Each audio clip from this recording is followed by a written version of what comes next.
going back to the wire because large electrode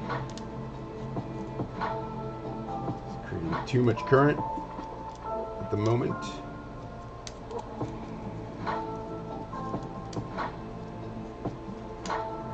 And it's harder for me to get those oscillations in that tube, the quartz tube. So instead, without breaking it this time, hopefully, I'm going to use this fragile little piece of ceramic tube and the A26, or the 26 AWG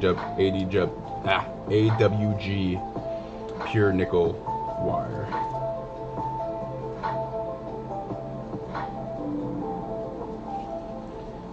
I'm going to feed it in now to give it some rigidity. And then hopefully I got some tubes that will fit, like this one, where I won't have to cut another one, even though they might not look that pretty.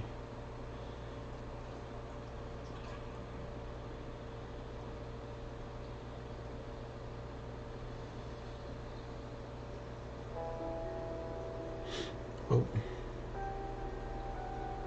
You know what? I bet if I get this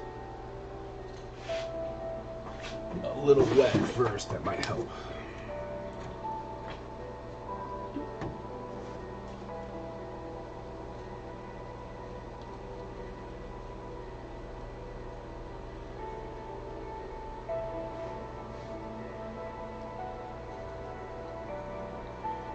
Keep it as straight as possible. Don't want it kinky.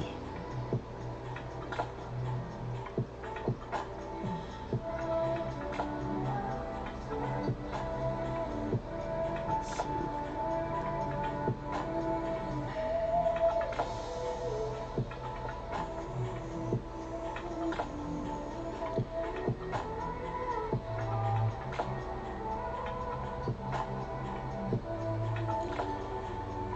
Oh man, this is a challenge.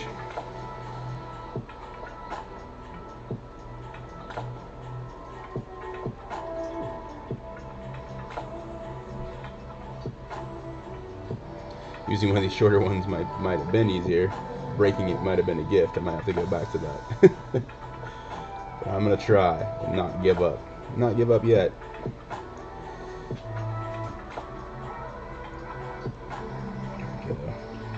Kind of corkscrewed in. How close are we? Oh, a little over halfway.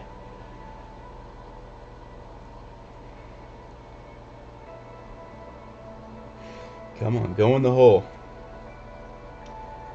It's too tight. That's what she said. Talking to yourself is interesting, especially when no one's watching. It makes me feel like a crazy person. Guess I am a little crazy, but oh man, I'm kicking it all up.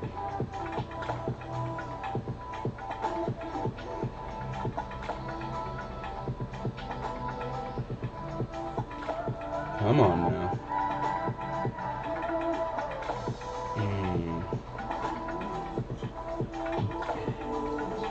Maybe. This is kind of a wild idea. I don't think it's going to work. Have a magnet down at the other end. Maybe it'll give me a little more pull. No. Another experiment is like confining it in this little tube and then seeing if I can get a plasma in the tube. That'd be kind of interesting. Seeing if I could shoot out little plasma jets.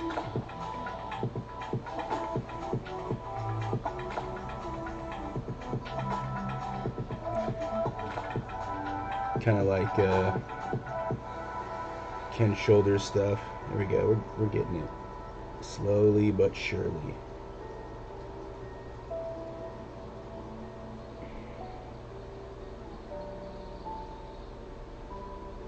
This shit's got to be so boring for some people. This is all just documentation. I'm just talking to myself.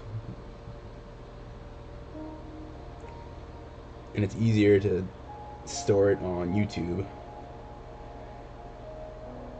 than to put it on a hard drive.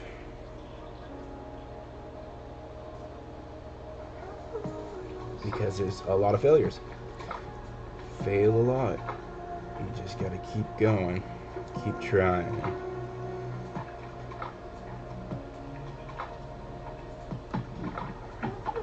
Oh, come on now. Nowhere close.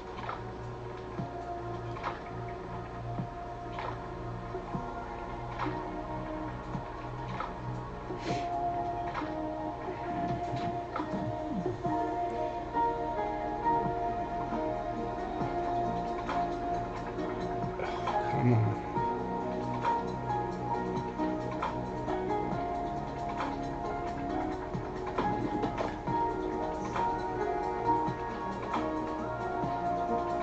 The longer it gets, the more friction it has. That's what she said. Jeez, terrible.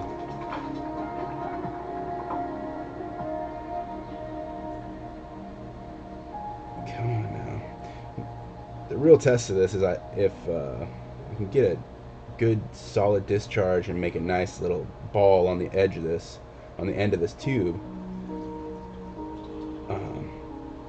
we'll be able to test to see if the ceramic can hold up. If the ceramic doesn't hold up, I don't know what to say. Like, that's some serious heat. But it should. I mean, it does on welders, right? Essentially, that's kind of what this is like a little welding spark discharge.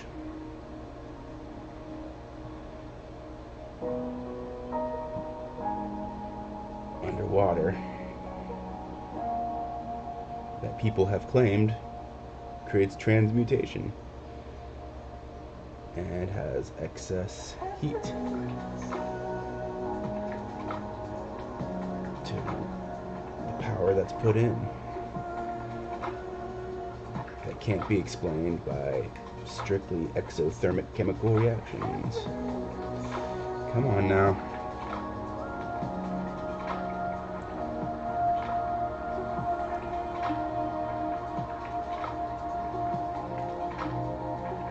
Man, I thought winding coils was tedious. This is next level.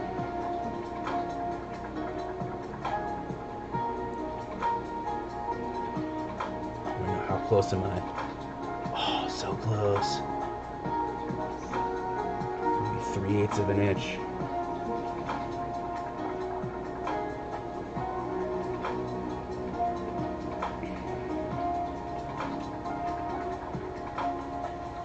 Alright. I need to sit because it's killing my back.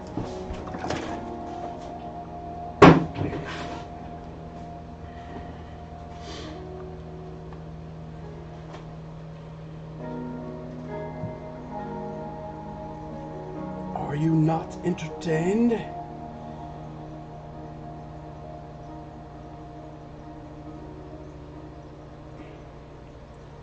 I gotta keep talking to myself so I don't get some copyright strike on this music. Past experiments where I ran music in the background, I got copyright strikes on. Which is fine because it's all open source stuff. I'm not like monetizing it or anything. So, but still, it's annoying to get those messages.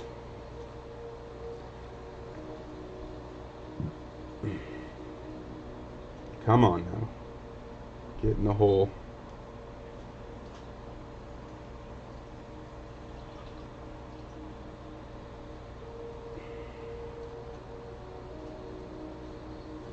This was copper wire, I would have broken it by now. Oh, I'm so close. I can see it.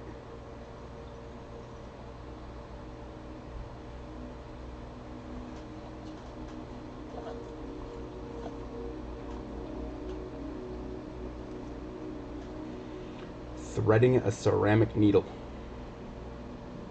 I can try to use pliers, I guess.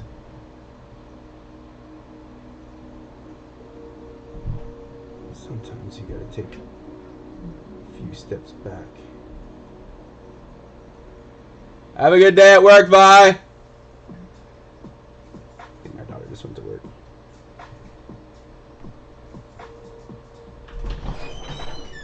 Did Vi just leave? No. Oh, you're just checking the front door?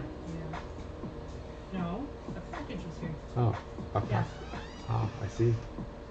So I was just reading into I'm live, just so you know. So just in case, I don't want you to say anything. I won't talk about it. It's about Oregon House Bill 2025. Okay. Well, you can talk about that. Teacher salaries. I was reading into the documents of when we got a grant.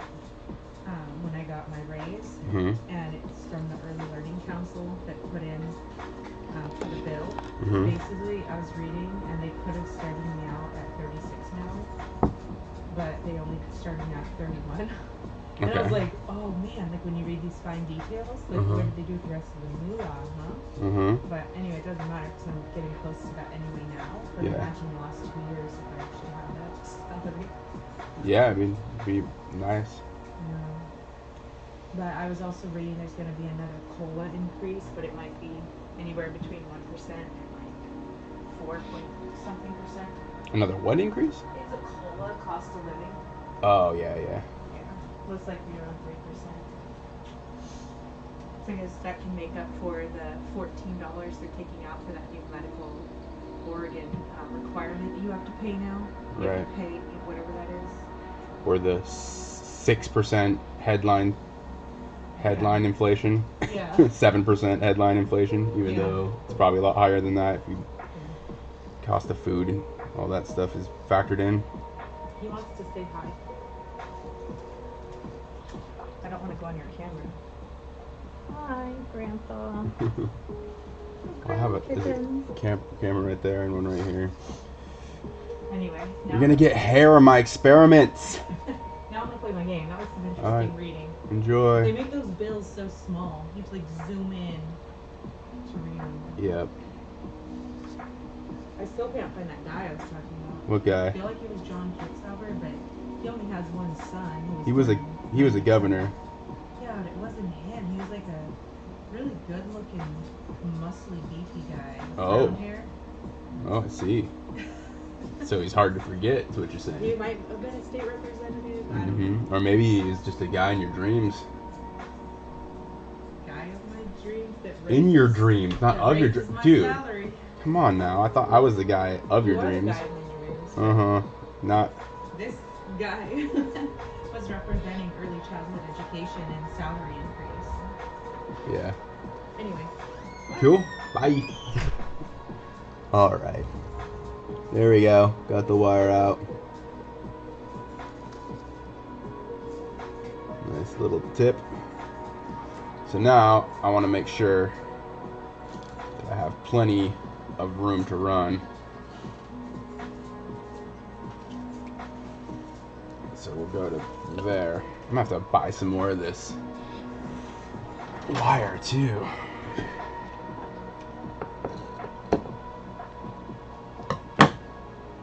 Magnet. It's helpful. Here we go. All right. Clip. How many we need? Just 2, right? Yeah, just 2. Yeah. Just if this pops out, we want that to happen. Okay.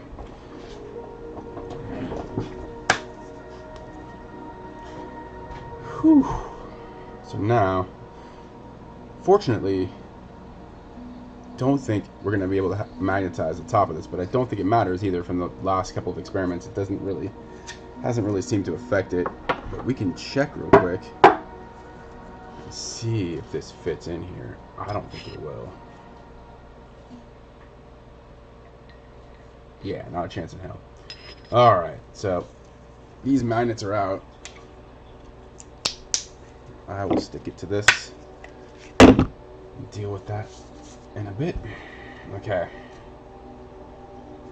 So now, do we have enough wire, or do I have to rewire this?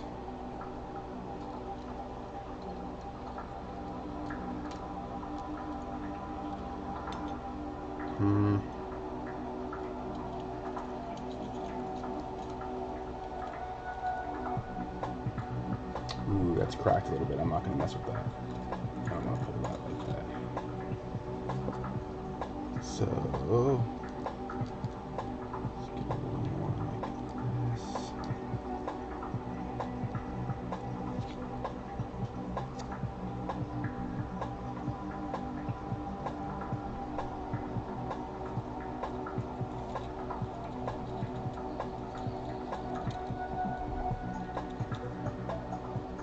Okay.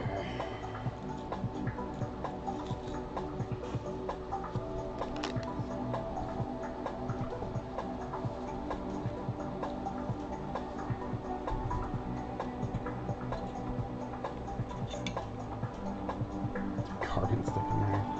Graphite.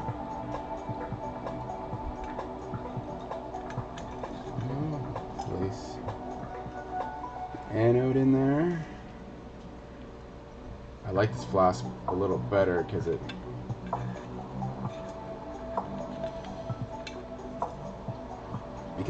vents the hydrogen and oxygen a little better.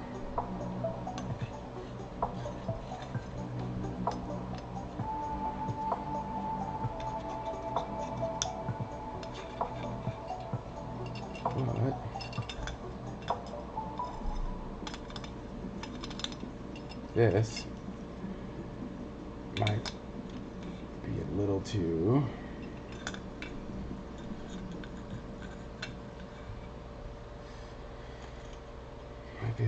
large.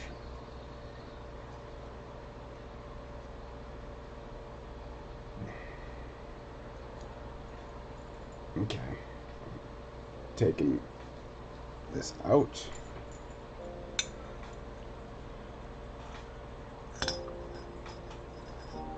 There we go.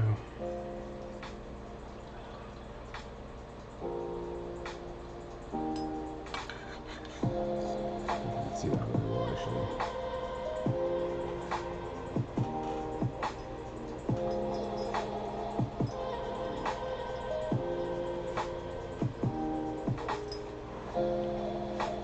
Once we got that there. Come on, keep talking, Knighton, otherwise get a copyright strike. It would be nice if I had some company, some online company. Because then I can talk about things while I'm doing this. But such is life.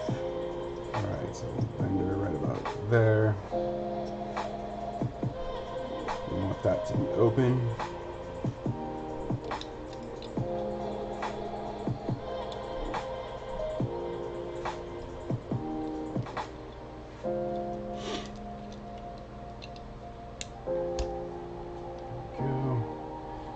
Okay, anode done.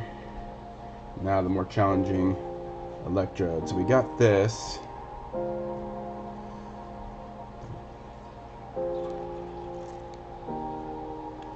What we need is another quartz tube.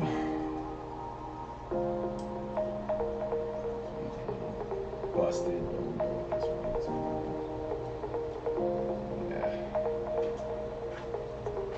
This one's a little busted at the bottom. Make the busted part at the top. It's got a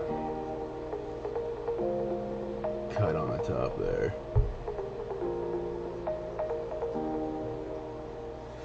And it kind of looks like it's got some residual quartz in there. I want to get rid of that.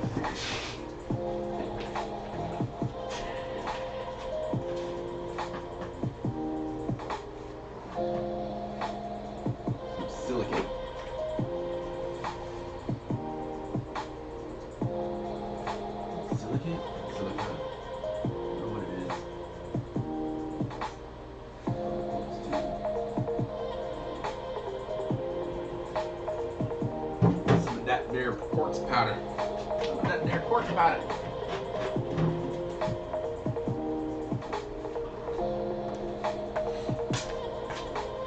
Okay, so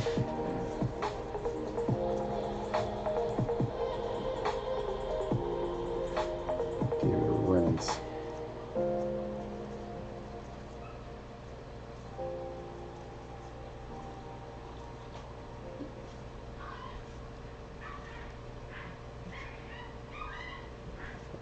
Dog is being murdered inside by a cat.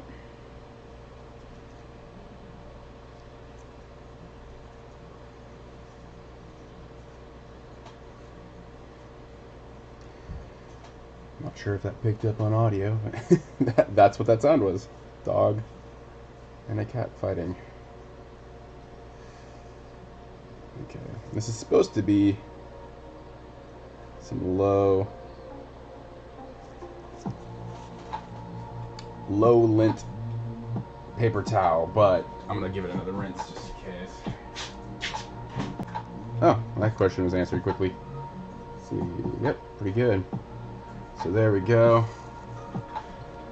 This will be the outer quartz tube with the electrode.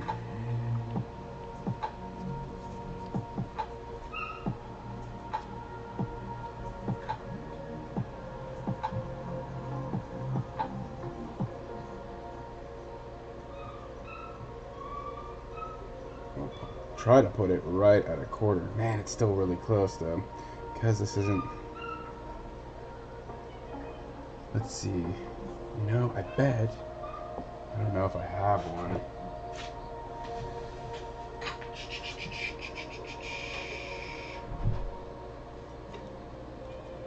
That. Okay, I have one, but I think this one broke. Yeah, this one broke a little bit, but I'm gonna use it anyways. So maybe this can be a stopper. Now my daughter's gonna work.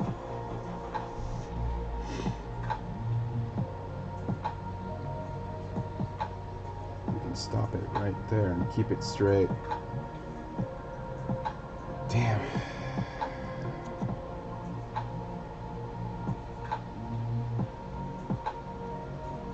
Challenges. So let's see.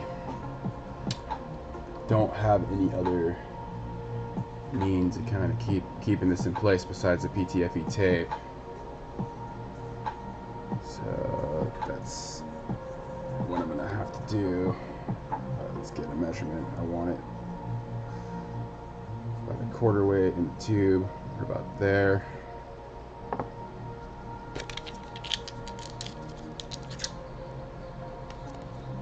Man, it'd be cool to print in ceramic. Some type of strong dielectric material. I could do like a lost wax, but only it'd be a lost print. Like sand. What is that called? Why is it escaping me? Probably because I'm trying to do two things at once. Like a lost wax casting or a lost sand. You know, you use green sand and you make a 3D print. And then, yeah, but how would you'd have to fill it with like a cement, basically. Burn it out and then fill it with a cement instead of some type of hot molten metal. That might be possible. I might try that. I'd have to make a box for that. I can make my own ceramics like that. It's not a bad idea. Now I don't know if I'm gonna be able to. I really have to build this up, this plug. I'm just making a PTFE plug. It's also got to be on there lightly so we can still get that. So the pressure doesn't build up like we were having in the last problems. I mean, in the last experiments. So we don't want excess pressure to push the water level down too far. Let's see here.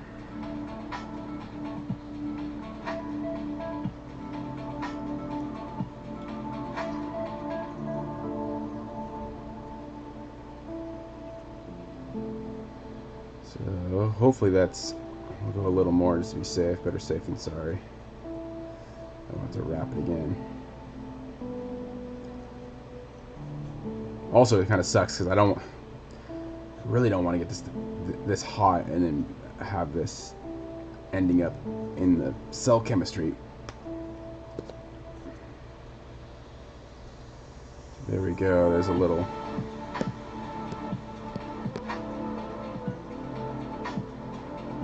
PTFE plug. I don't know if it's thick enough.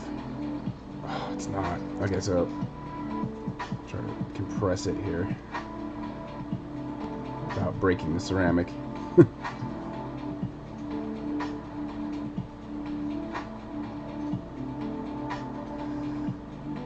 Another thing I could do, actually, I have one right here. Will this fit? Okay. I could do that too. So I have this quartz, this small quartz tube.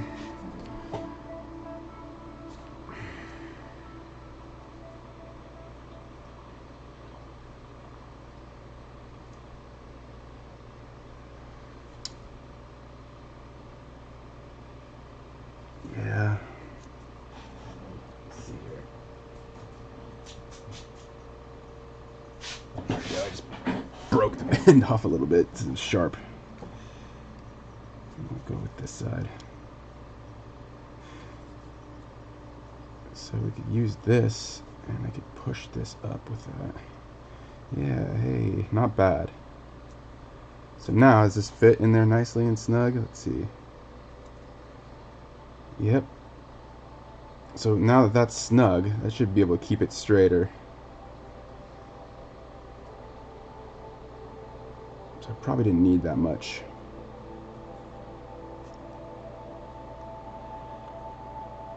PTFE tape.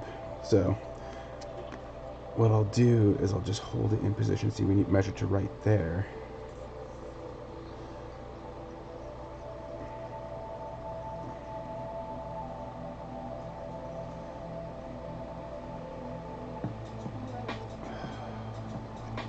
Let's see.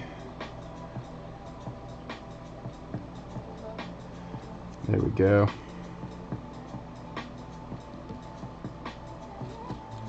Alright, so now that we measured to right there,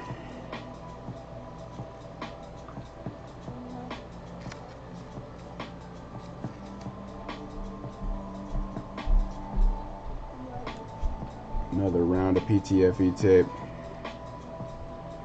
just to hold her in place.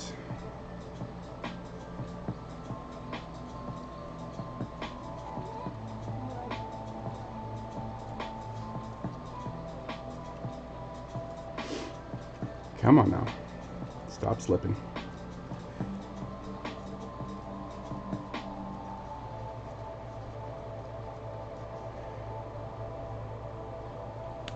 Okay.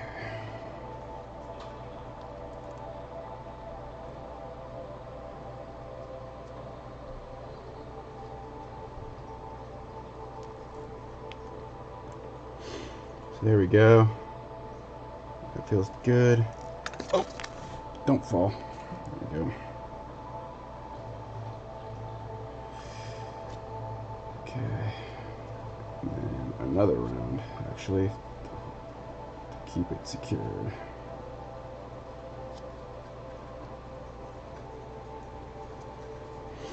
This is what we call ghetto. What up, Ray Clay?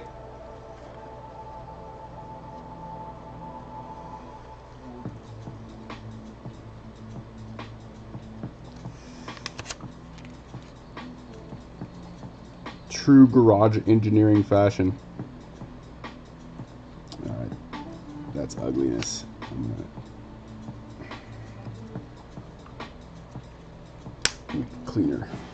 Cleaner start. You make do with what you got.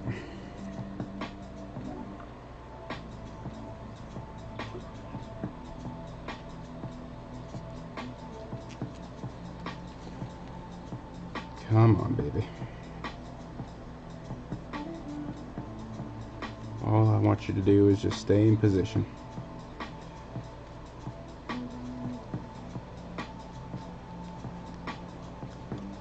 We're going the wrong way. There we go.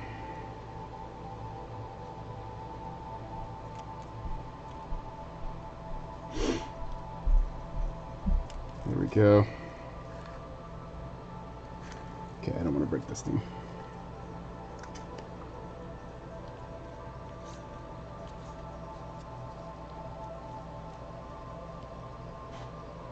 How's it going? thanks for watching. Thanks for joining me.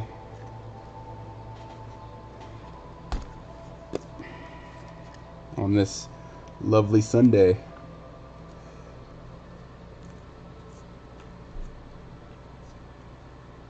Okay.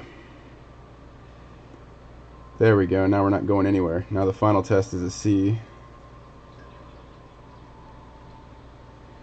If this can seat right on the top of this quartz tube to where it still has some pressure, but not too much. Well, it's not quite as low as I wanted it. Let's see.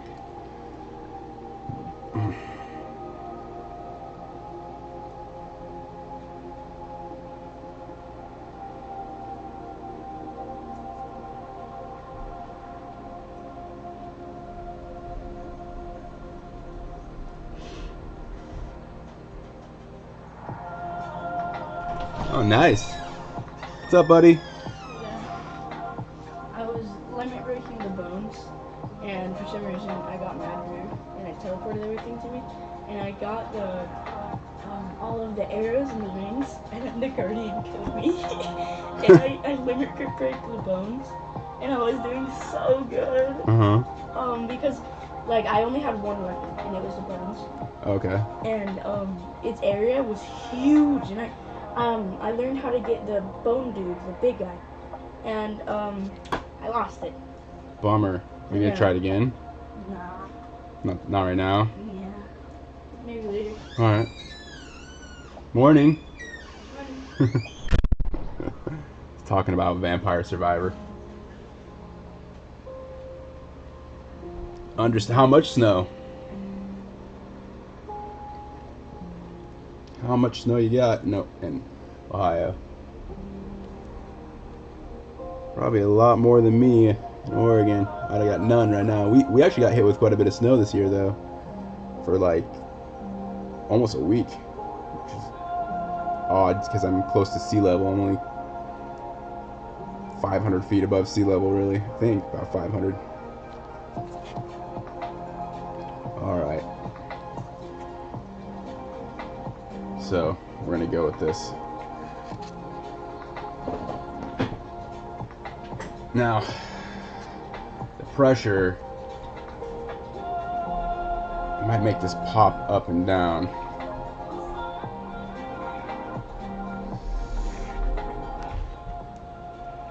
Yeah, pressure might make this bounce up and down a little bit. But we'll see. Okay, let's give this a shot. Which is close to Lake Erie. Ah, nice. Yeah, lake effect.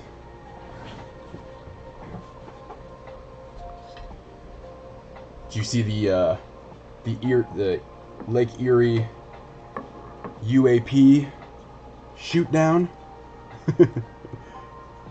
couple of people I talked with said that one person was flying across over Lake Erie, and I think it was Erie. I think it was Lake Erie that it happened.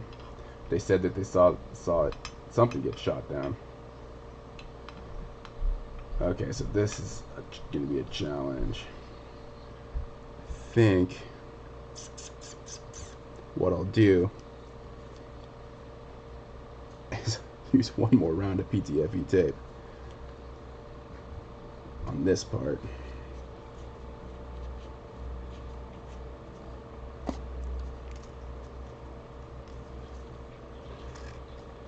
Yeah.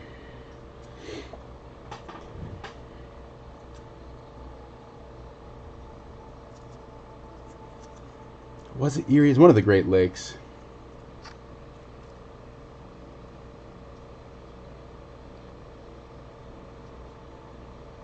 Or part of me is probably just a Chinese spy balloon. We even still talking about those now? We move on to something else like the bank crisis. What's the most recent thing we're talking about now? I don't even follow a lot of it.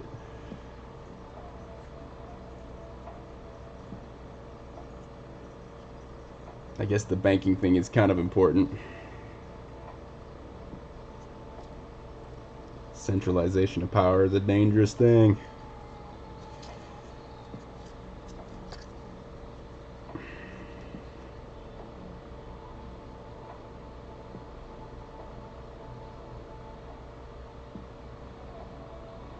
Near Michigan side.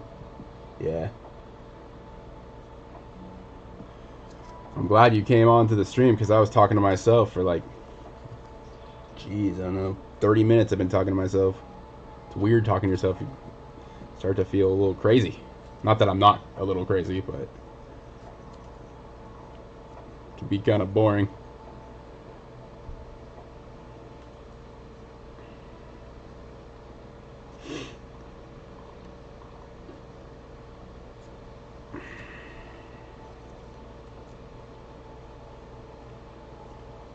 Yeah, what led you to the channel? You been subscribed for a while, or algorithm pick it up? Probably not the algorithm. My channel keeps getting more and more buried. Kind of weird.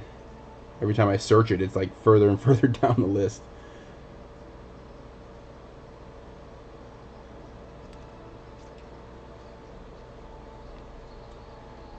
Man, I really don't like putting the PTFE so close to the reaction site, but really don't have any other option right now. Unless I make, like I was saying, some type of ceramic. I think what I'll do is I'll try to push it up as much as possible.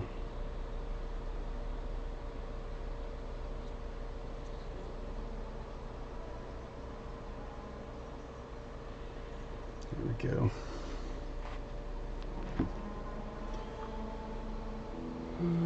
The name of your channel alone really intrigued me. Yeah. You know what? Are we seeing your chat box? I don't know if it's showing up. It should be. Sometimes we have some problems. Yeah, the channel name is kind of theoretical, semi-metaphysical, I guess. Pog.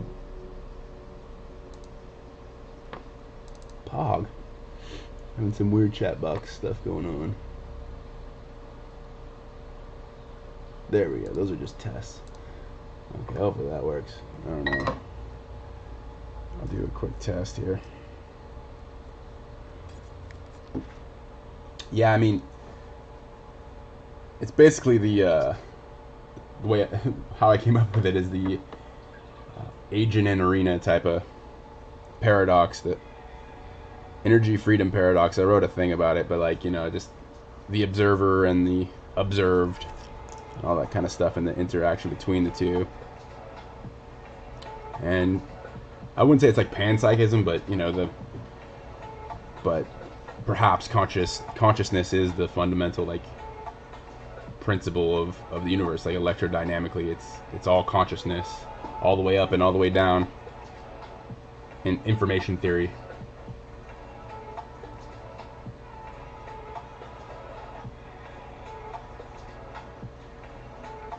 Yeah, thank you.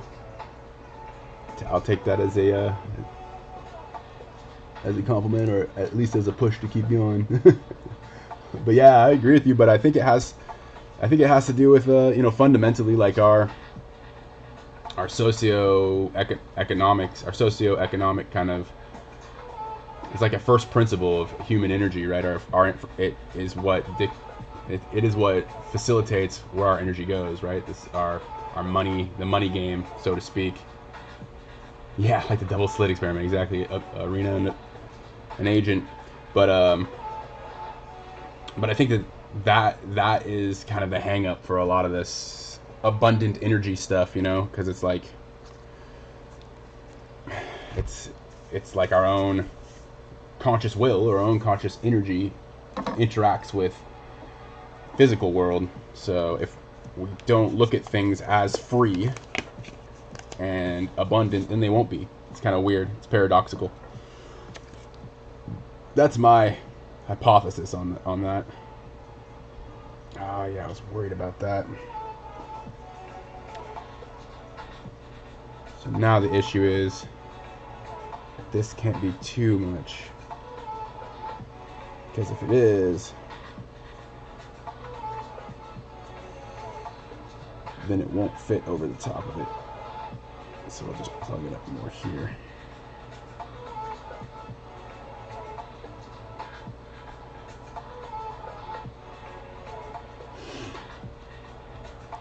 The controller is sad.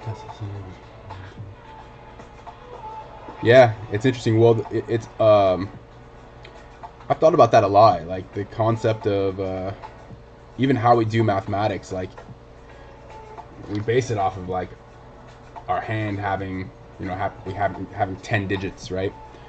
To some degree, like that's kind of where our, what would it be called? The root, the name for it. The 10 root, 10. The name escapes me, but even that, like, okay, cool, we're holding it in place. Even that, like, fundamentally, like, if we just went off like a 3, if we had 3 fingers, for example, or 3 digits, like, how would our math be different? And then you look at like the Vedas, how they did their mathematics through triangulation and stuff. It's pretty cool to think about, like, how even number systems, how if you count differently, like, you get different results of interpretation. I guess it's the best way to describe it. I try to keep an open mind, but I don't know if there's like a big mystery from the 369 type of thing. But you know, looking at some of the math, it's interesting to think about.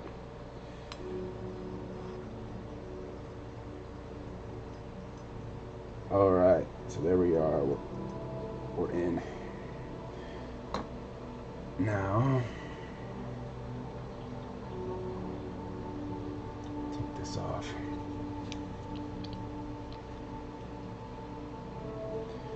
Yeah, like Tesla said, if you want to know the secrets of the universe, oh wait, think of energy, frequency, and vibration. That's a 3, right? That's 3 different aspects, 3-dimensional reality. So thinking about things in 3, 6, and 9, it's kind of interesting way to put things into simple numbers.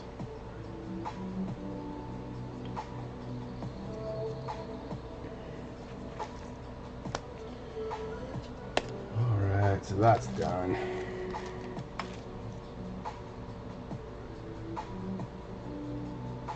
Yeah, abacus too, yeah.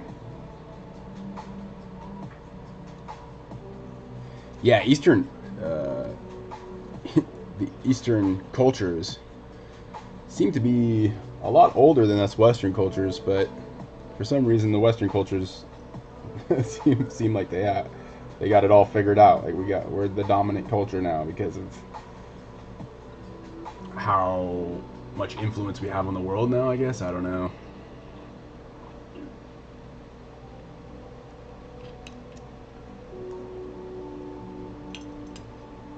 Don't know what to make of that. Just the money game or what? Okay, so we're having some issues. I want this to be straight up and down. I need to get this tube out a little bit more.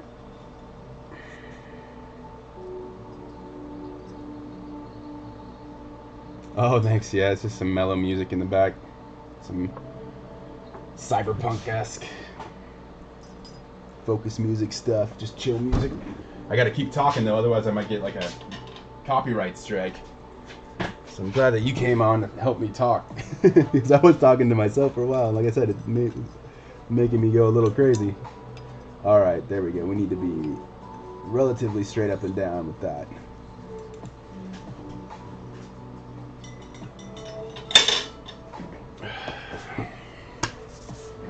Okay, now I can put this back on, and we should be ready to start running this.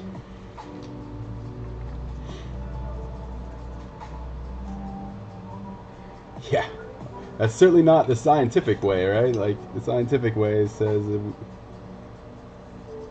knowledge is always like, it's like a continuum. We got to keep exploring. It's never set. It's always an exploration of us asking nature questions. These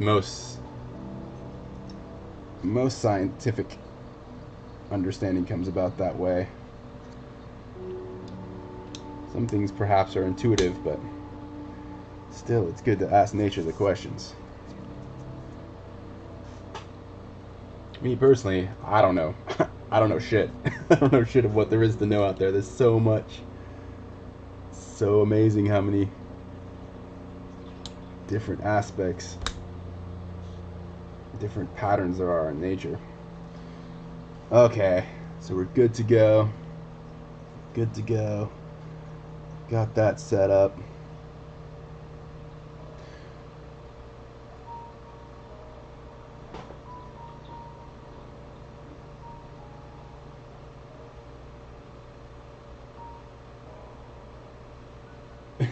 I try. Life's too short to take things so seriously. That's how I look at it. Might as well just try to enjoy the experience, enjoy the ride.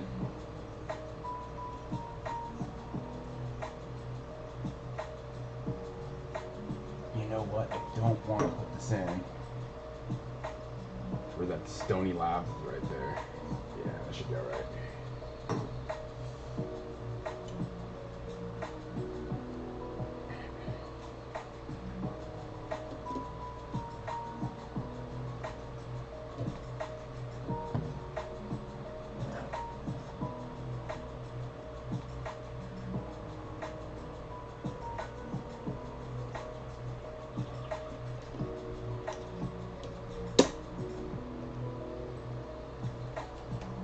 I'm just putting this in. I'll move the camera in 1 second.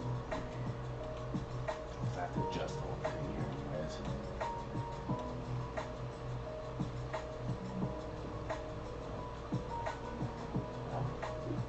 Okay. Put the camera over here so you can see what the hell's going on.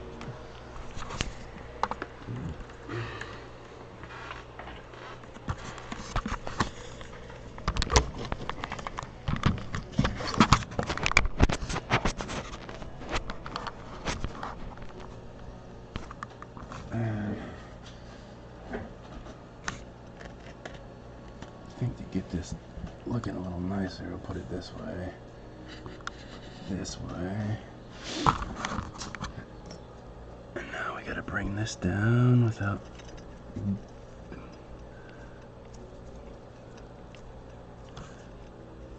this in deeper. Adjust this. Are we on? Yep. We got the magnet underneath. Right? Yeah, there we go.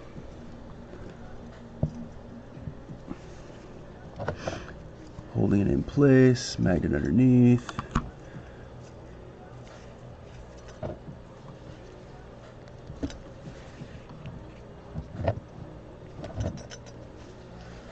There we go. Now, surprisingly, the last time I ran this experiment, I actually somehow broke the bottom of this flask, so I had to buy a new one.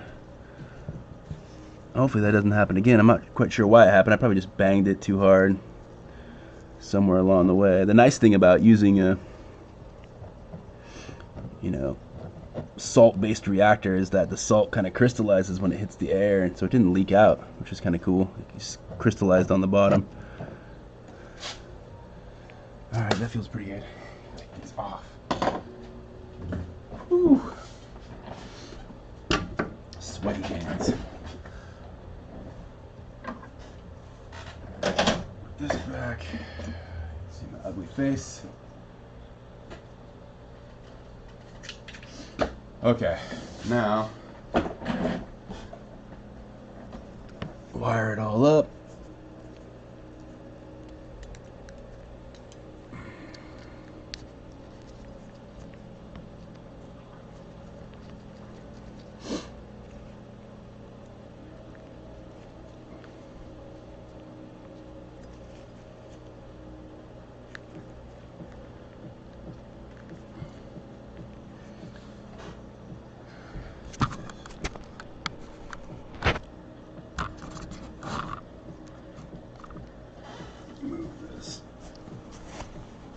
back.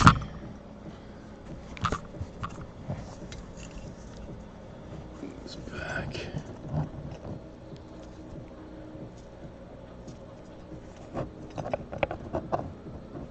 There's that.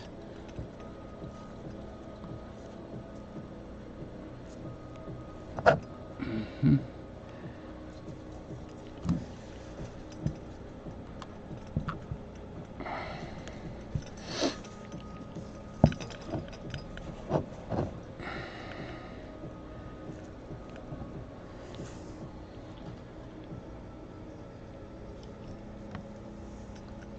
This needs to come in deeper. There we go.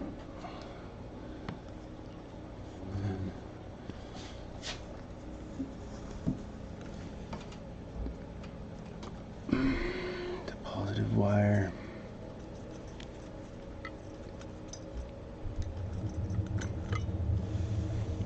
There we go.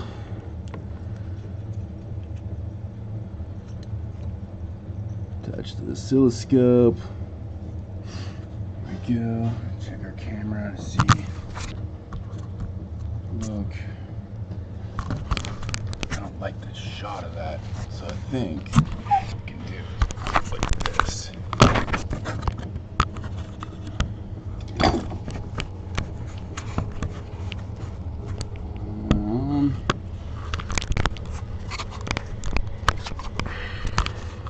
Pardon the shaky camera. I'm trying to get this to a spot where it's appropriate. Might have a little more of a close-up on this experiment than the last one. Or I can take it over here more. Yeah. I'm definitely gonna have to move this. It's not so.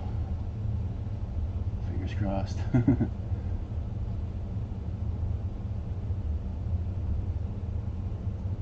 Yeah, I can do that, but I mean also, hello again, Josh.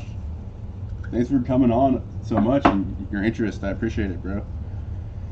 Yeah, I could heat it up and just pull it out that way, or I could just cut it or break it, something, because it's not like I'm going to use this piece.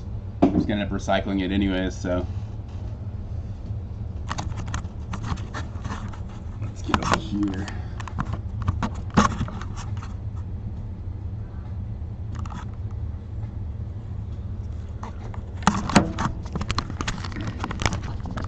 Ideal spot for it if I can hold it in place.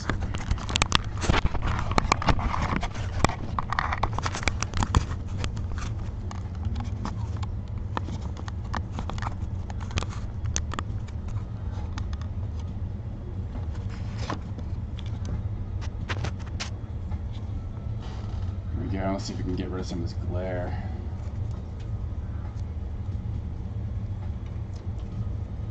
Could just shut it off.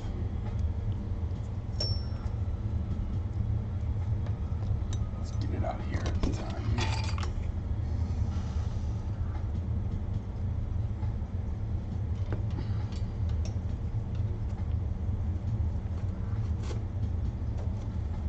Yeah, now we just have the glare of one piece.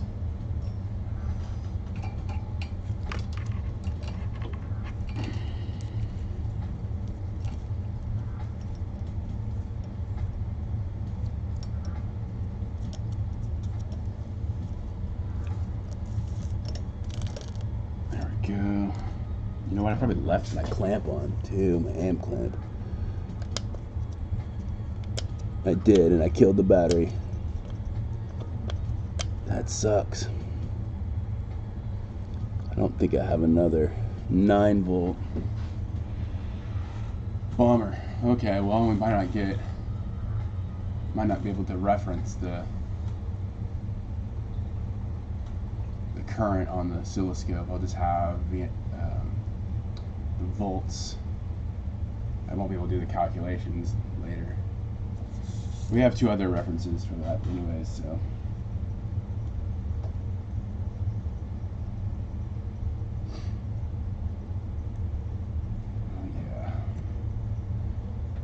All right, I think we're all good to go. Let's set up some of this stuff. Do some cleanup.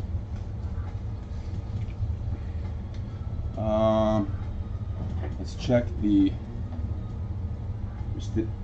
resistivity of the cell.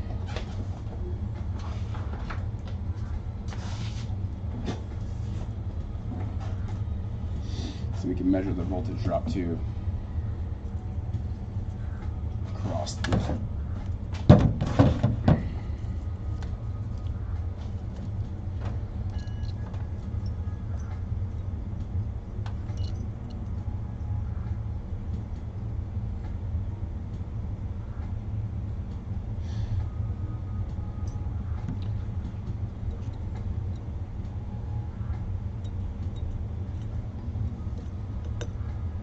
Approximately 0.54 ohms. 0.54. And then actually, what's the self? This thing can't be 0.54. That's way too low. 4. What the hell? I think this meter's just jacked up. Yeah, it's the internal resistance of this thing. 2.5 is what it's saying. 2.3.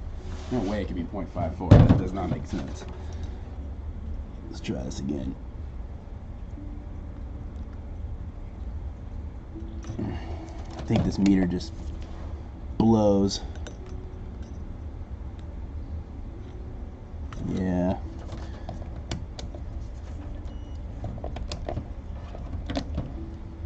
Fuse and fuse.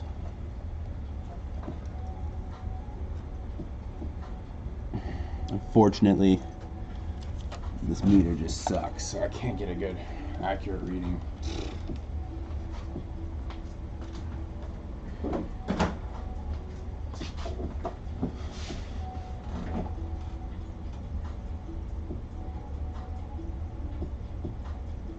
Yeah, same.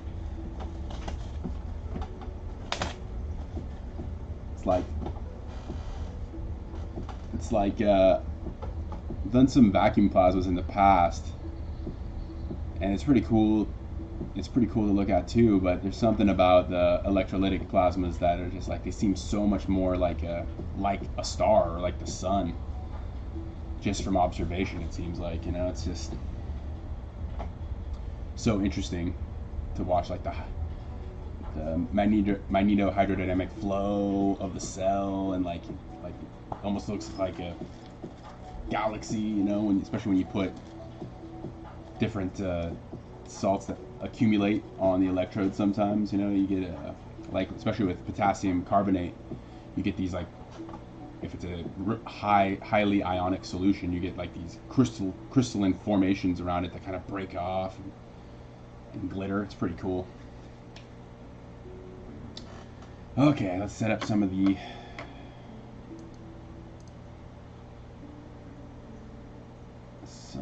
measurement tools, data acquisition. So let's see here. Got this one, which I am in the way of. Put that back to make me smaller now.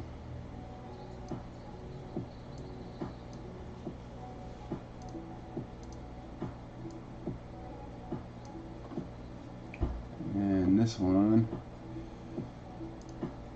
and this one. It's too bad I couldn't get the resistance in the cell. It's kind of an important measurement, but we are just doing stress testing stuff. I'll have to get a new meter or something. Oh, you know what? I have a LCR. That might be better. Try to get it with the LCR. I didn't even think about that. This thing's designed for inductance, resistance, and capacitance.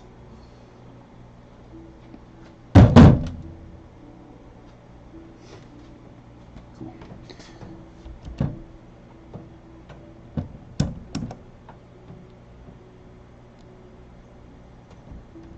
positive, negative.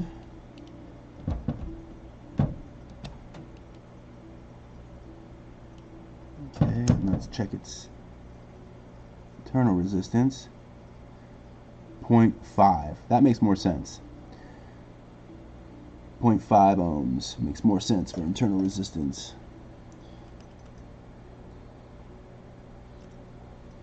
That, no, we're at 2K.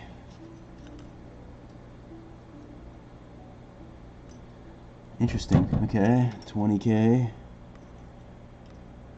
There we go.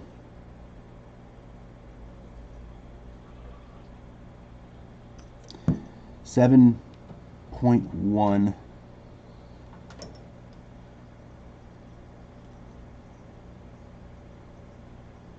7.2, 7.1, 7.29, 7, we'll call it 7.3 thousand ohms. Let's write that down.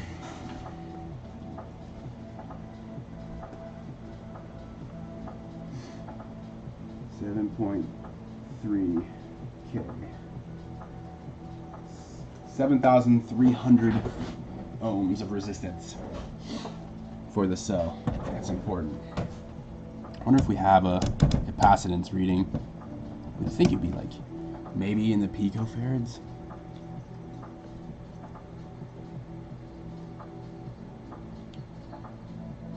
Oh, you know what? I'll have to unhook the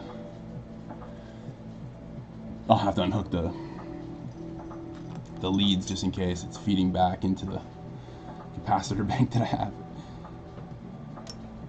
Let's see. Yeah, more than that. Nanofarad range. More than that.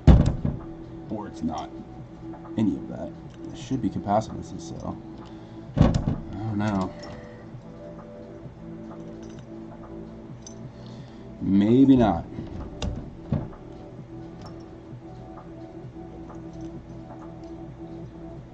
Yeah, there we go.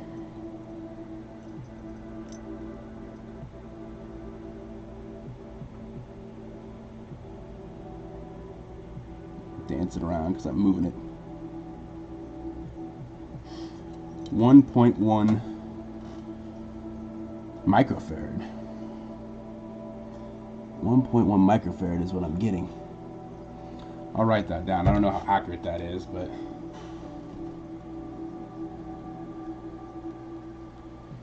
well, that's good.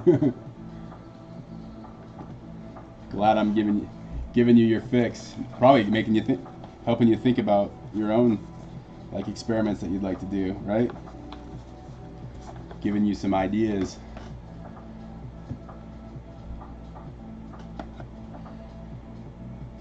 .1 microfarad. 0.1. All right, let's get the temperature.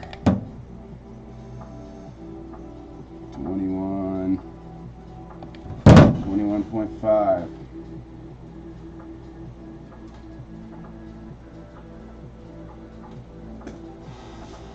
And we got everything set up pretty much. Let's go here.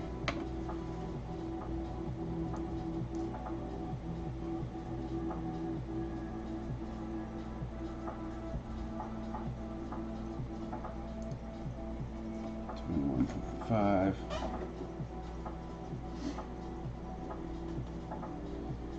And it's 11:10 a.m. my time. And let's start her up.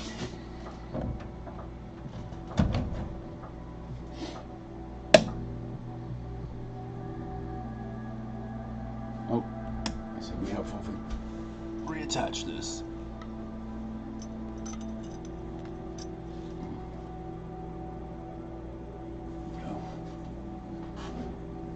There we go. Turn this off so we can glare. That's better.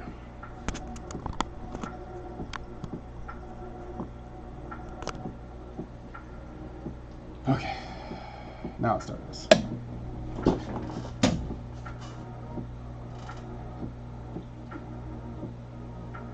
.8 volts going in.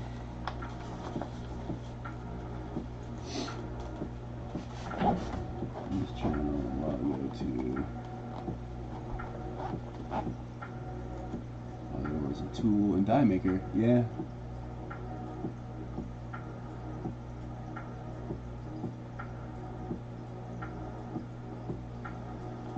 Yeah, my grandfather was a tool and die maker as well. In that same area, Detroit, Michigan area.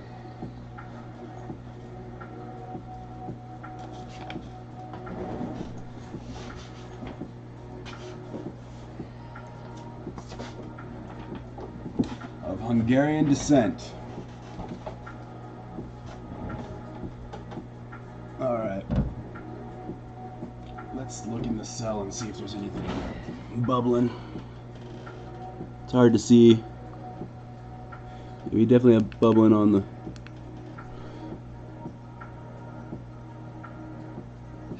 Definitely have bubbling on the anode.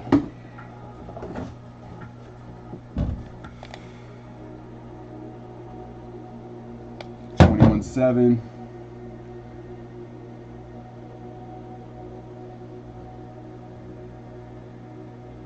I'm gonna see what happens when I turn this up. Also, yeah, we're not getting any signal on the amp clamp like I thought. I got to get another 9-volt battery for it since I left it on overnight. Let's turn this up. Any glare above it a little bit. Cool.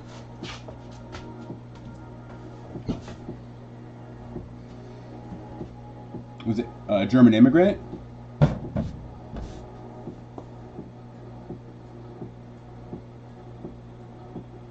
For Purdue? Very cool.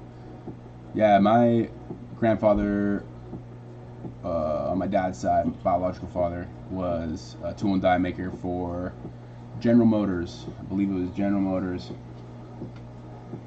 Hungarian immigrant came over during the 1950s. I want to say it was 1956 Hungarian Revolution, where they tried to overthrow the USSR but failed and got rolled over.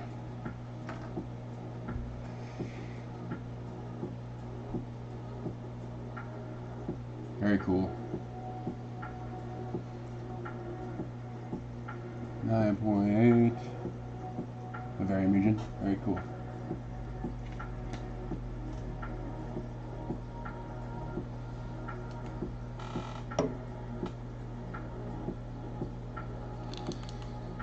So it's hard to see, but we definitely got some bubbling in the cell. I'm gonna let it run for a little while and go do a couple of household cleaning stuff, laundry, check on the family, and I'll come back in a little bit and start turning up the power on it. So it might get a little boring. You're more than welcome to talk amongst yourselves. Oh, why am I not getting any watt reading? Because it's so low. Kilowatts. Interesting. This kilowatt reading isn't even working properly.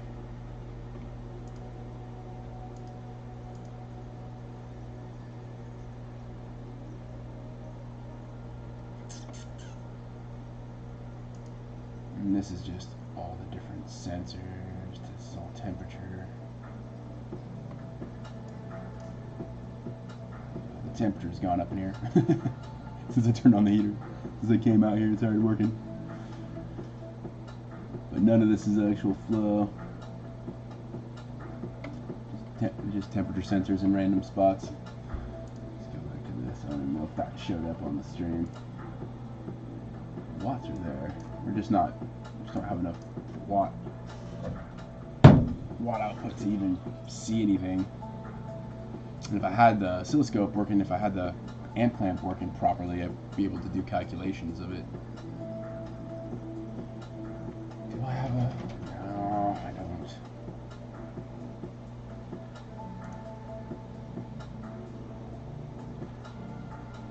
Yeah. That's funny.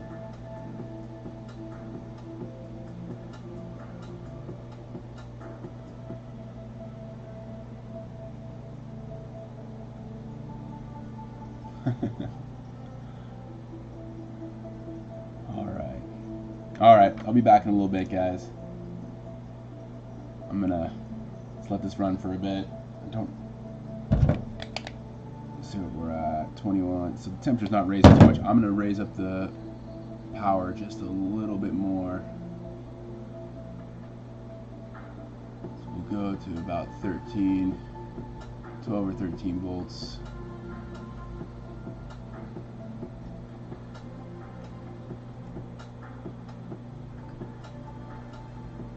There we go. So sensitive.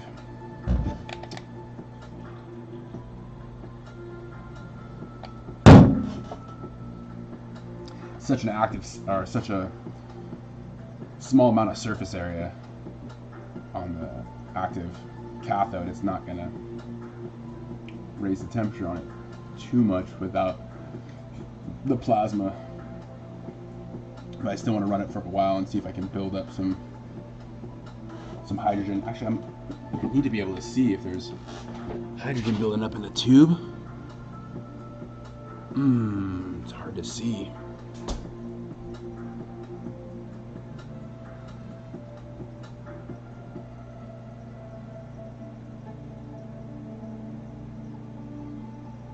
Doesn't really look like it. I'm gonna let it run like this for a little while and then I'll come back and increase the power. So, see you guys in a little bit.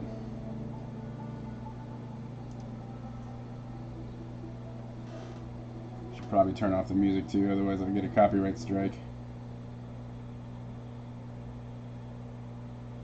Maybe there's some royalty-free music.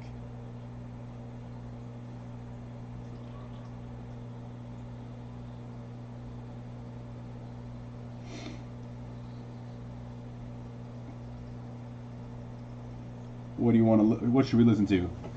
Instrumental. Here we go. Chill synthwave. Neon Paradise. I don't know if that's actually copyright. Royalty free, copyright. Copyright free. That's how good this is.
See if we can initiate a plasma. Here, take a look at the temperature. Not really that much hotter, 22.5. I increased the voltage up a little bit.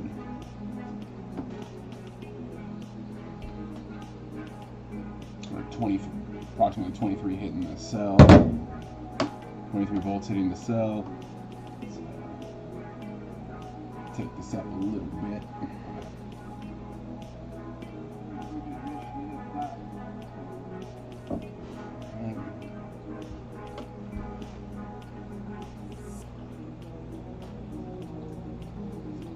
See where it draws in current as well.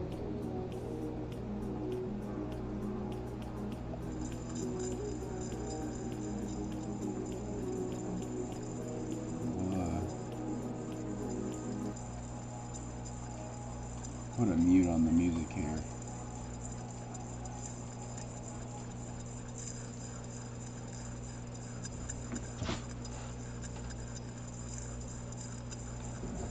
Definitely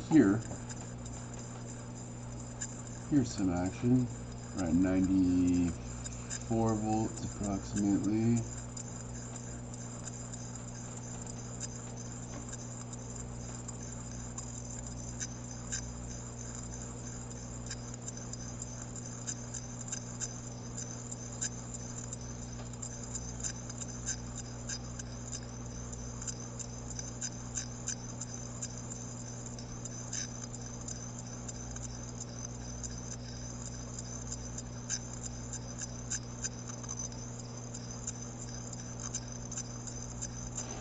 Yeah, we get a little bit of plasma, a couple of sparks in there.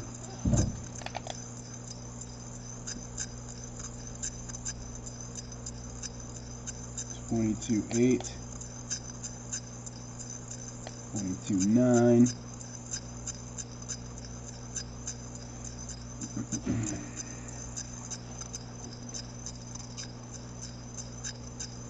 Yeah, I mean with the cavitation happening, yeah, I mean there definitely should be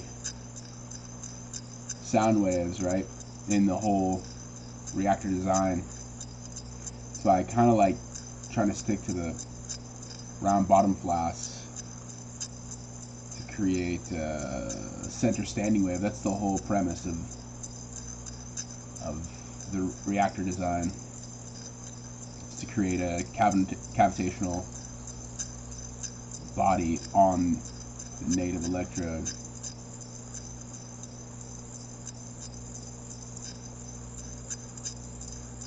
I'm going to increase it a little more.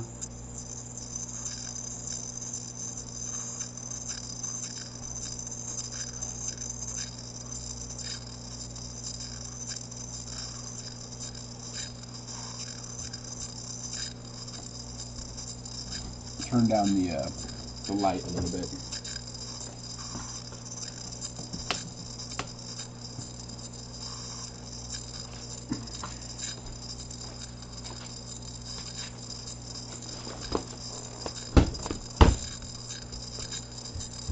Lock off some external light.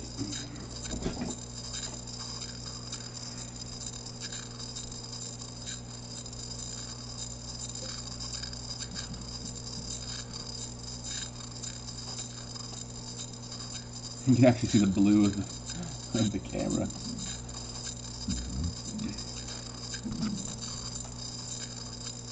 I blocked that out. Yeah.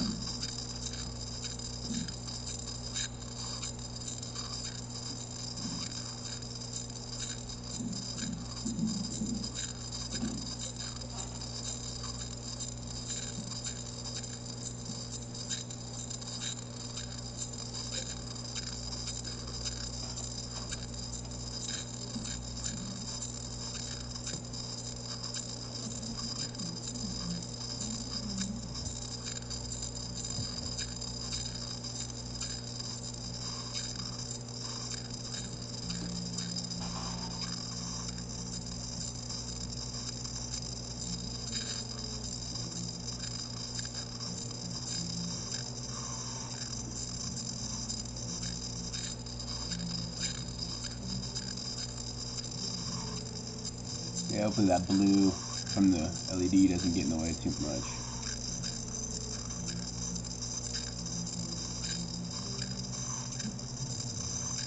It's sparking up a little bit. I want to ease into it though. I don't want to just smash it like I did on the larger electrode, because this will melt. 24, 5.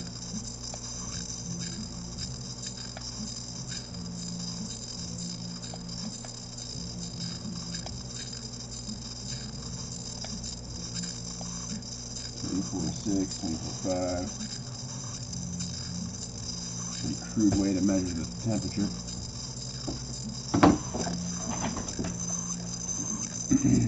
Ease into it.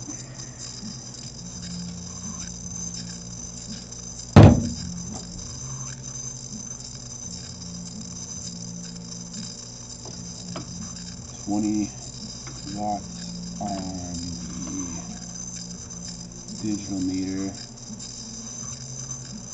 16, 14 peak watts on the data acquisition.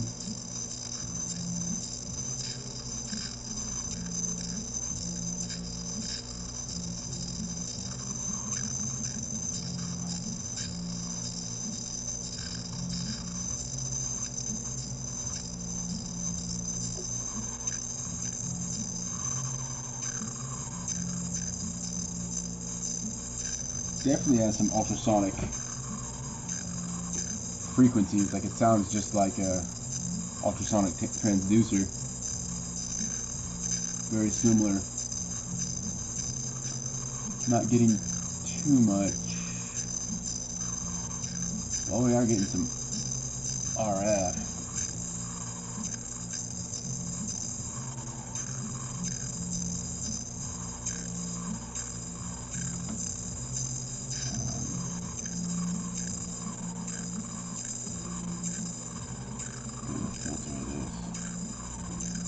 Cutting off on the left side a little bit.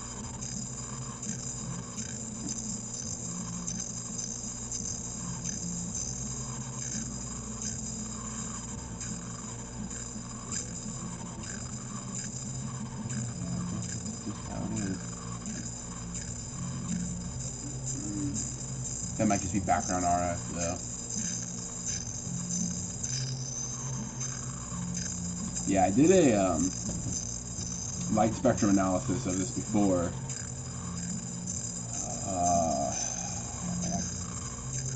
Man, I don't even know if I posted that yet. I need to really update the website and go and show some of that stuff.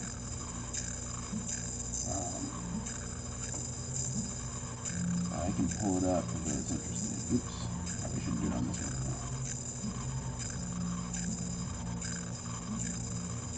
Do it on this one.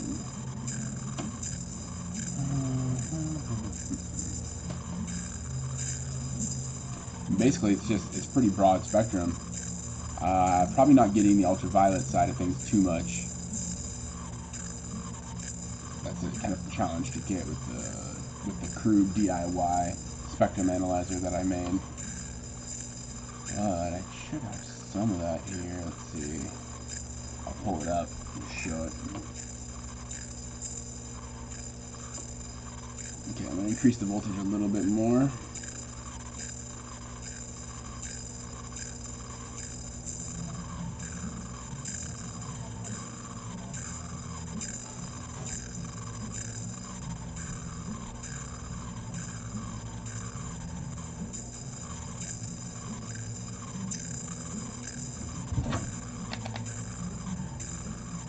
We're at 26.5.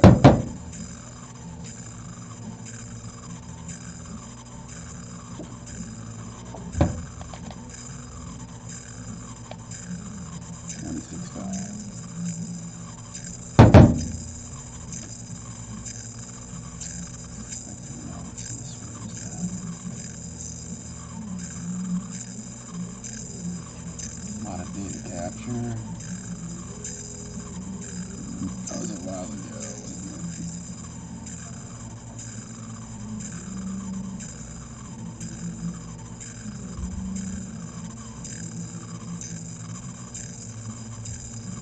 it?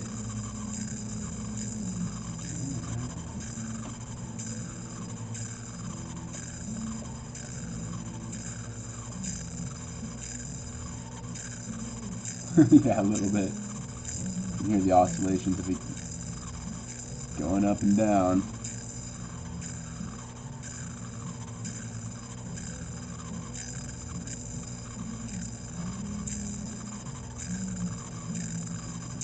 The more exciting part, that's for sure. But you gotta wait a little bit, because in the past it doesn't go into like a more constant state of plasma until we hit at least 40 C usually.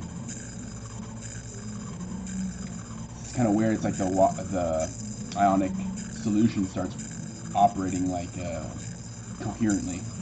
It's interesting.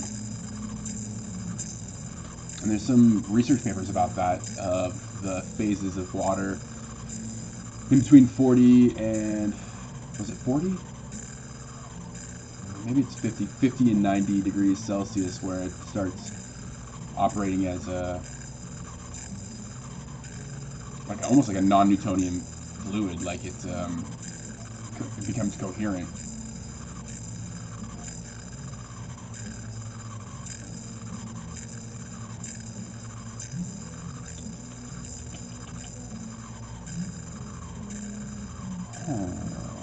I thought it was here. Maybe I put it in here.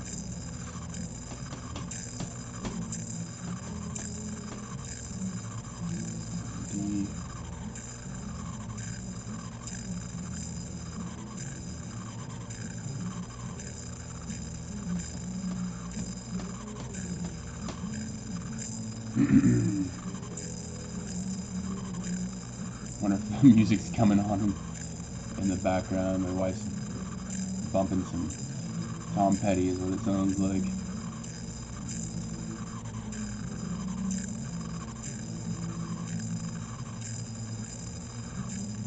Yeah, we're getting some 1.8, 1.9 milligauss.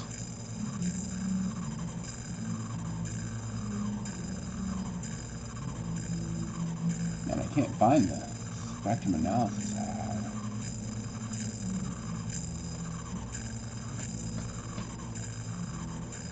Should put it in here. So,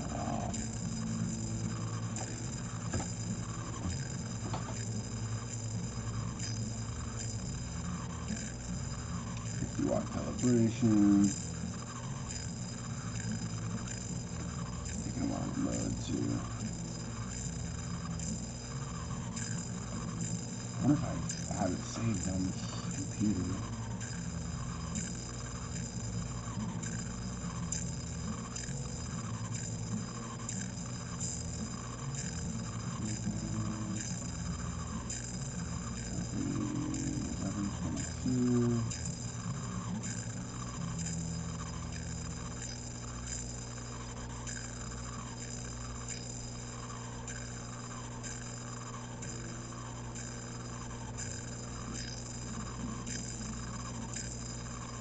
Birds are imitating the sound of the earth. I've never heard of that.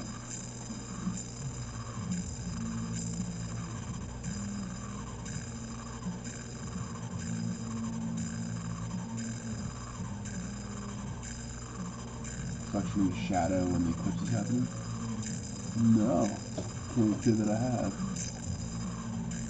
The reflection of the shadow when an eclipse is happening, like in a mirror or water or something? To be able to witness the eclipse, you mean?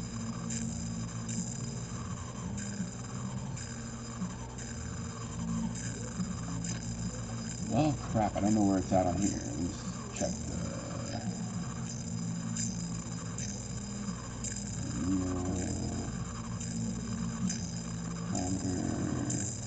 Proteus images. Here we go. I thought I labeled it appropriately as white LED light. Yeah.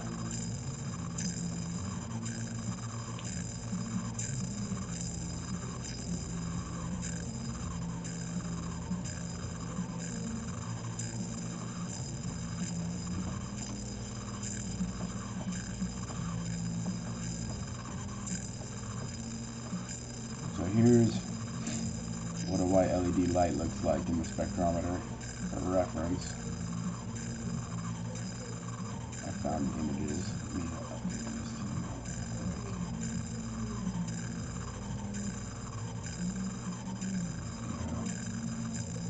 Heat voltage is saying 18 watts, and my meter's saying 18 watts. That's good. They're in agreement.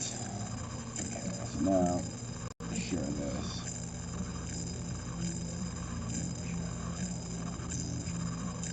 Also in water. That's interesting. Interesting, that's cool. This is partial, like a partial solar eclipse type of thing. Oh yeah, okay, that makes more sense. I see what you're saying. Alright, let's add another source here real quick.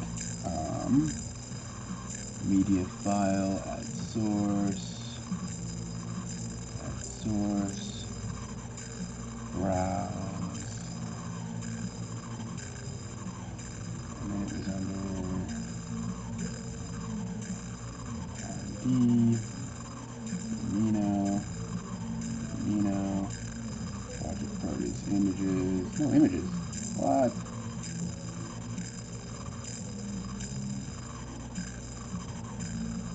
That ain't right. Okay, so that might not be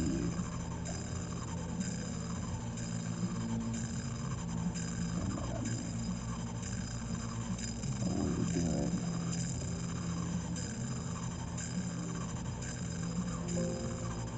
Get rid of that. Try this again here. Image. See if I can do it through image. Source, browse, PC, R&D. Here we go. Okay. So here is a sample white LED light. Right? And you can see the spectrum analysis of that. Here was the plasma emission from a very similar experiment as this. The best one. You can see a large green band spike there. Unfortunately, it's not able to get like the UVs or deep infrared spectrums of it. And for a cheap light spectrometer, I mean, it does the trick.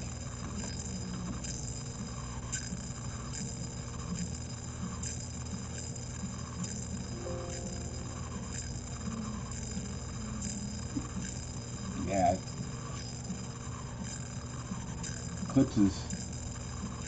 solar eclipses are pretty amazing, quite spectacular.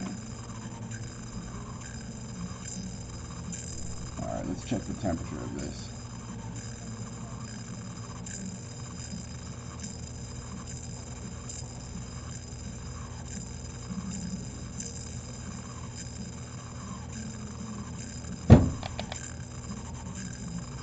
$29, $30. 30°C.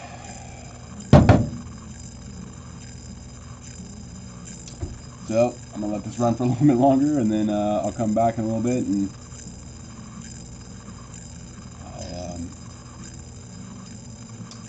I'll turn it up even more. Gonna do a few more things around the house, and I'll put the music back on too. Found a decent jams.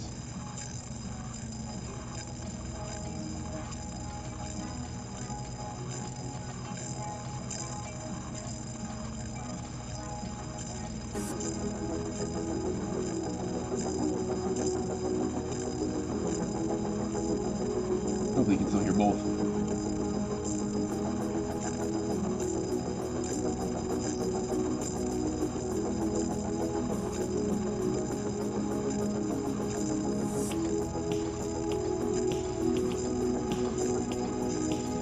spiking at 20. Oh, wait, that's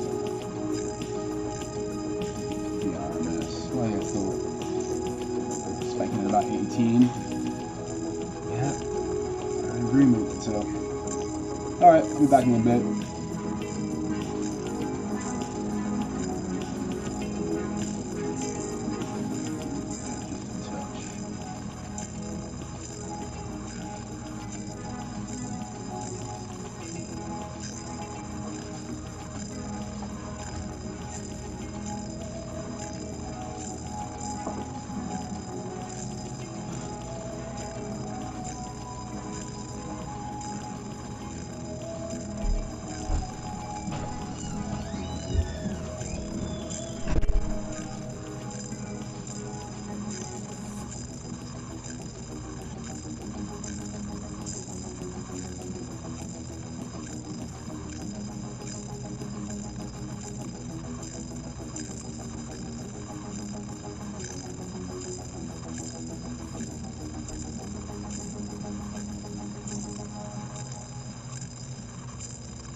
A little bit, yeah.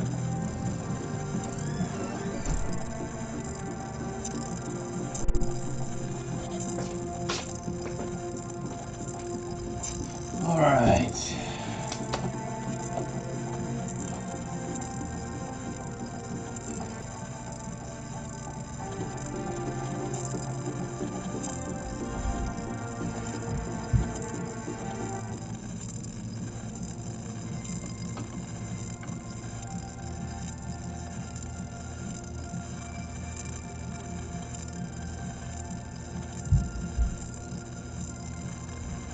See where we're at. 37.3. Turn it up anyways.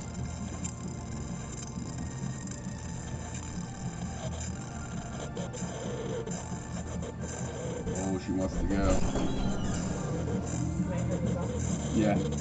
Can you shut that so I don't get it? Right now? That's fine. Yes, okay.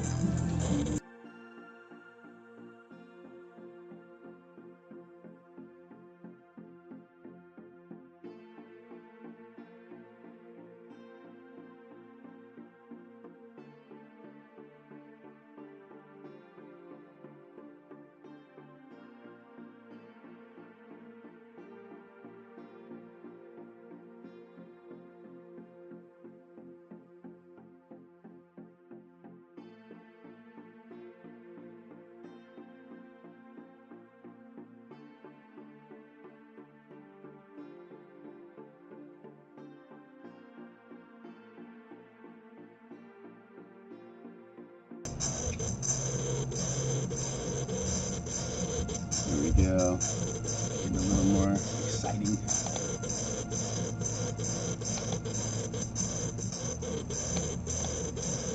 $37.5.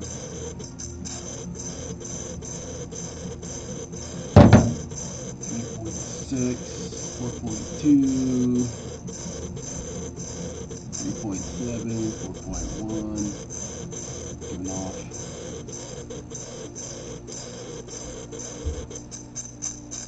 More power. 20 volts.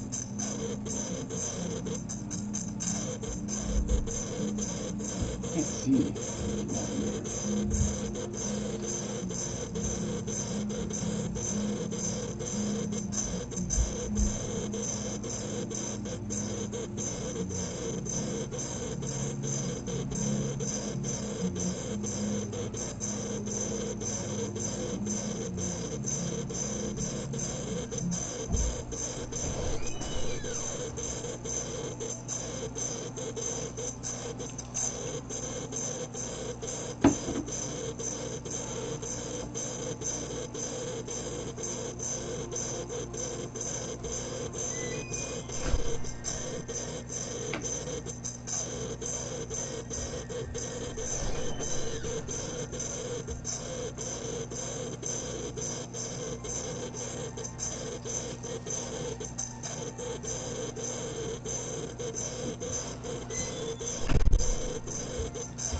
Two watts, 26, 28, 4. Can't really get the reading on there.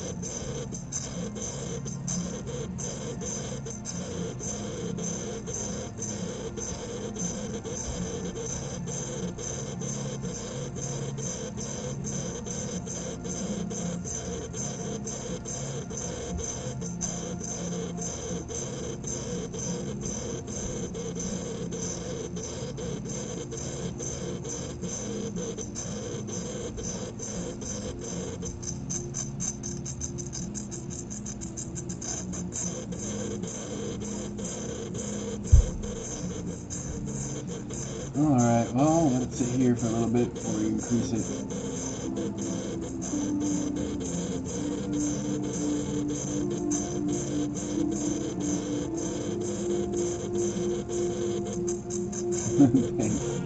Thanks for playing. Thanks for watching, man.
Boy, science is boring.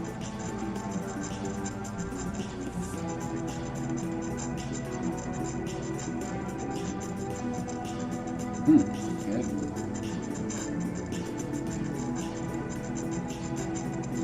Watts decreased, probably because it's not quite as strong. Plasma's not quite as pronounced. It fell off a little bit, didn't it? Temperature rose. At 40, I'm going to increase it a little bit more.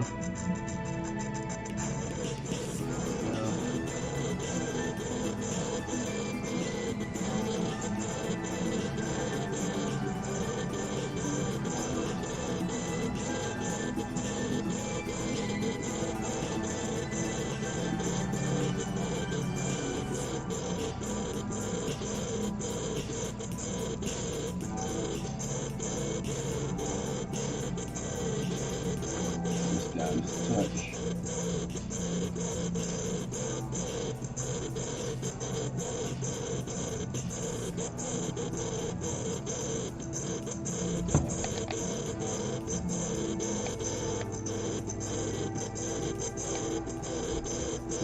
.9.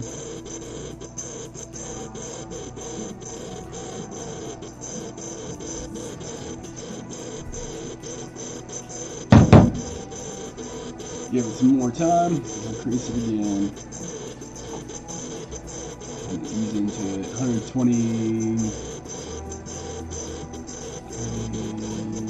128, we'll say, hitting the cell.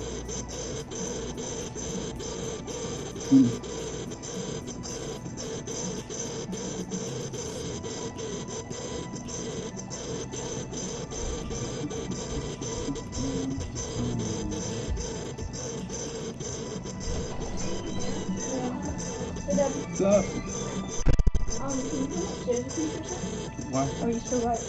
I'm live. I'm running an experiment. Okay. I'm gonna do one. What's that? I'll play one. Oh, okay. Well, you're gonna have to give me a bit. Not that Don't one. mess with that. Not that one. What?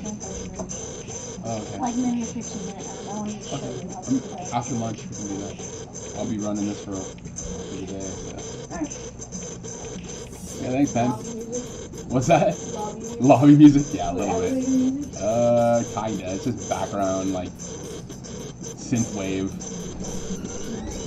I'm gonna be playing live. Okay.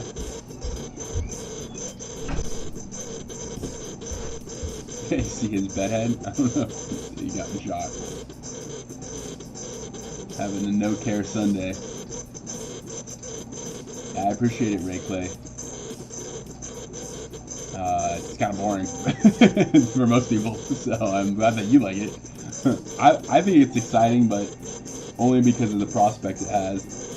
A lot of these, I've done these experiments so many times now, it can be a little boring for sure.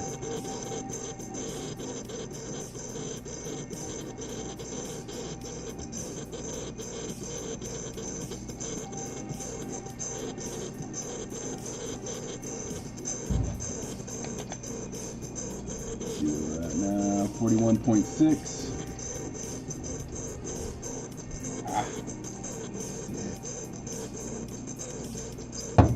Thanks. Yeah, he wants to play Vampire Survivor with me. It's like a really kind of like easy game, or he wants me to just watch him play, and then or play Valorant, which is like an FPS game. I've tried it for the first time last night just to play with him, and I got demolished, of course. It's been so long. I used to play like Counter-Strike a long time ago, but I just don't play very many games anymore. There we go. Now it's going into that oscillation again. I wonder if it's because the temperature is increasing or because it's just boiling off the water so closely. I can't see. Can't see the inner tube very well. The inner quartz tube very well.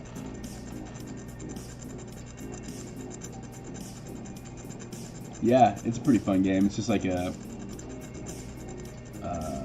third-person, like, it reminds me of like Castlevania Symphony of the Night a little bit, and I don't know how to describe it. It's a really cheap and easy game, but very in-depth. There's lots to do, lots to unlock in it, so it's pretty fun. Turning it up a little more.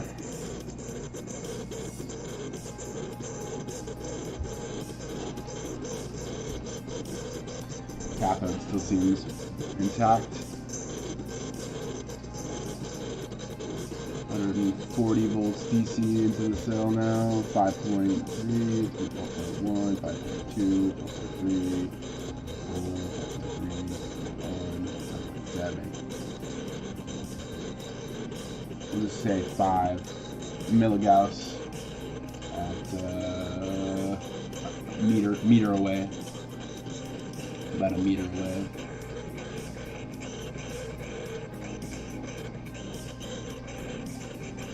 Yeah, have you played it? It's a pretty fun game.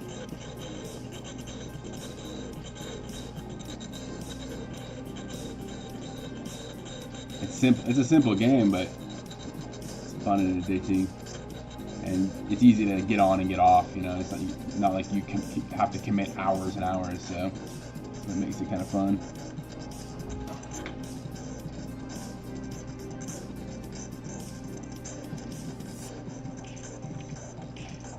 Yeah, okay, so there's definitely...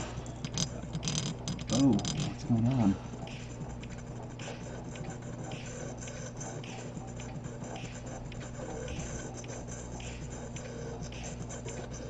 Yeah, so I can see the bubbles in there now. Actually, yeah, you can see them on stream, so it's definitely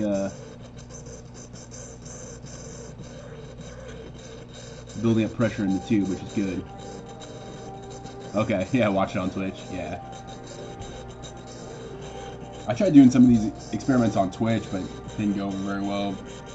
Like, same principle as this. Not a lot of people on, but it doesn't really matter. It's just like videos to reference. Go back and look at the data. I really wish my amp clamp was working though right now. I'm gonna get in some small spikes, but it doesn't have any battery in it. It sucks. I wish I didn't make the mistake of leaving it on overnight.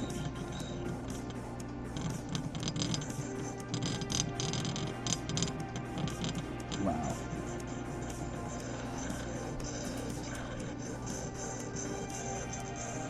That was interesting oscillations. It's happening, yeah. Those are some interesting. It moved the whole quartz tube on that one. That's some serious vibrational effects. Okay, let's turn this down more. I'll pause it for now. I'm gonna check the temperature again. Let's update the power. The power is definitely increased.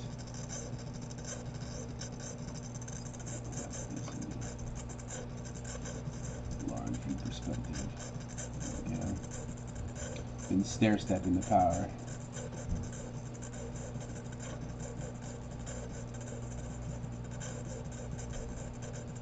so now it's boiled it's created electrolysis, building up pressure in the cell to where the water level goes to the active site, and then it does these real quick emissions. But then when I turn up the voltage a little bit, yeah, it should go back. Let's check the temperature, and then I'll probably end up turning it up a little more.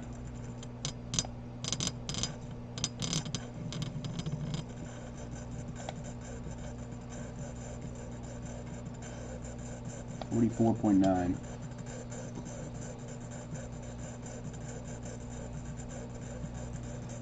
Just turn it up a little bit more.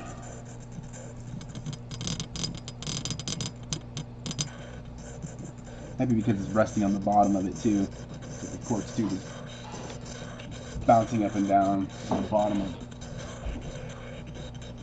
the flask.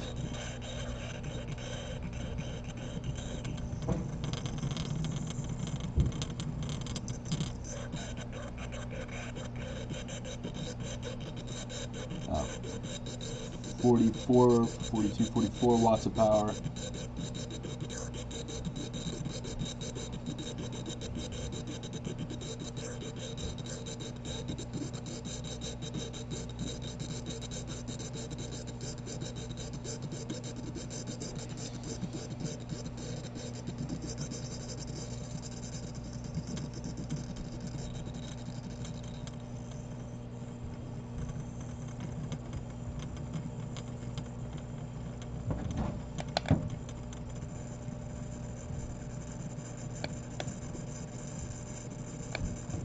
$46.2.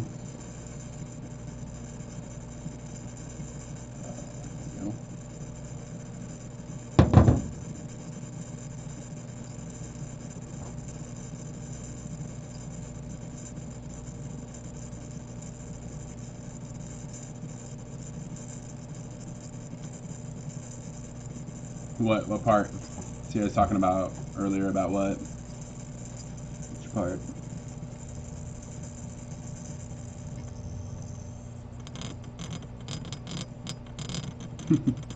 Those oscillations are cool.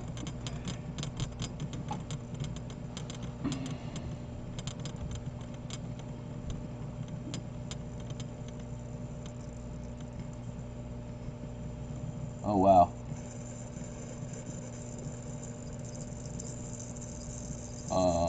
Interesting. Okay, well the ceramic looks like it's getting torched now. That's not good.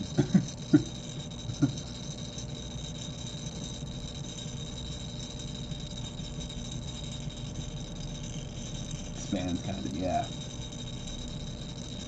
Definitely have magnetohydrodynamic flow. You see the carbon spinning in there. I'm going to turn this on.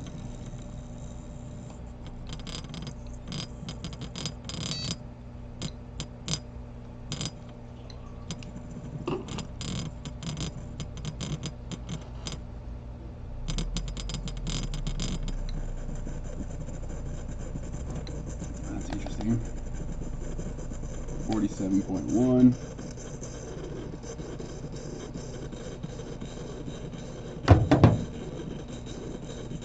And we are at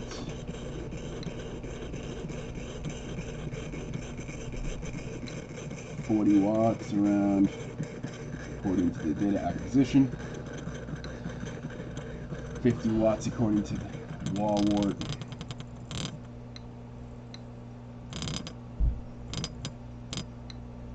Yeah, that's that's kind of the point, is to make sure it's all open, right? I just wish I could get the flow calorimetry to work properly. I have to spend $300 some.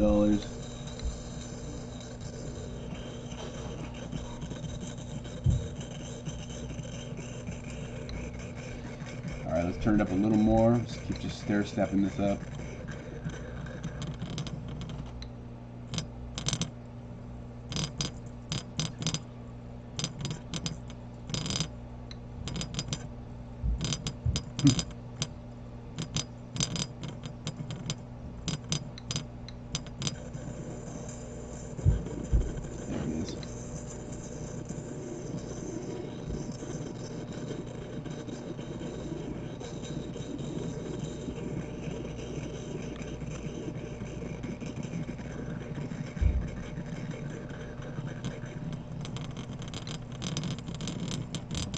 pretty neat, but I think I should have moved that quartz. I think there still might be too much pressure building up. 48.6.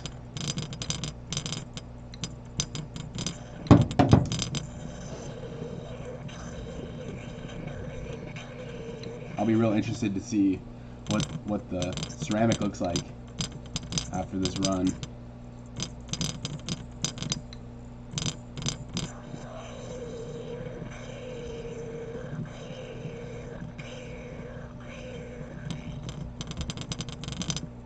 Yeah, I still don't quite have the pressure correct in the quartz tube.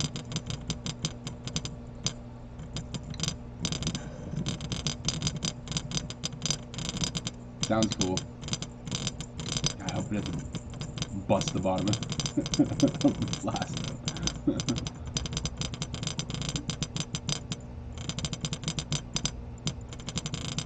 These oscillations make it hard to get the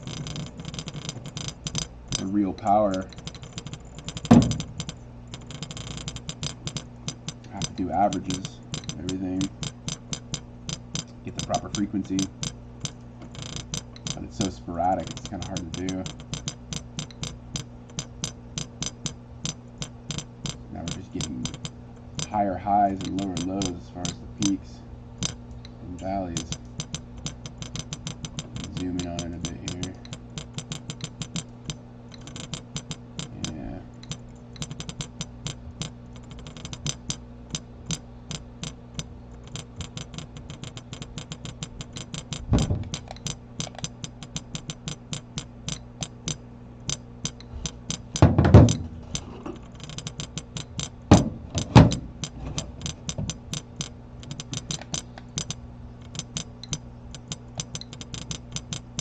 Kind of getting raised radiation of it a little bit. 31, 29 CPM. Usually 17 is about my background. 28. We're at 48.5. I should probably switch to this. Yeah, the voltage just dropped off. I mean, the wattage just dropped off. Let's see if they will.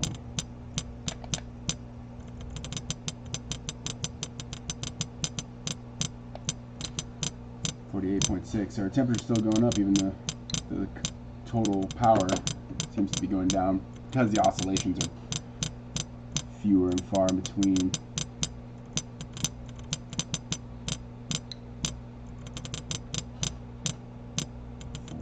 CPM.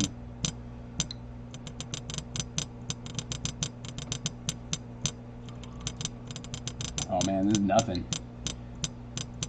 If you go back, I think it's Project Proteus 3, I replicated the original time that I had kind of a hairy experiment. It should be easy to replicate. Go back to it. This is the process of it. But proven to be a lot more difficult than I thought as far as getting the resonator tube to do what it's supposed to do properly. But it basically was just boiling heavily.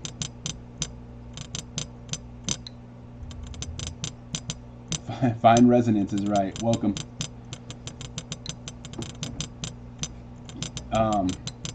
How am I planning on accomplishing fusion? So through cavitation processes along a nickel catalyst. I'll just pop the... Alright, we're going to turn up the voltage just a little bit more, give it a little more power.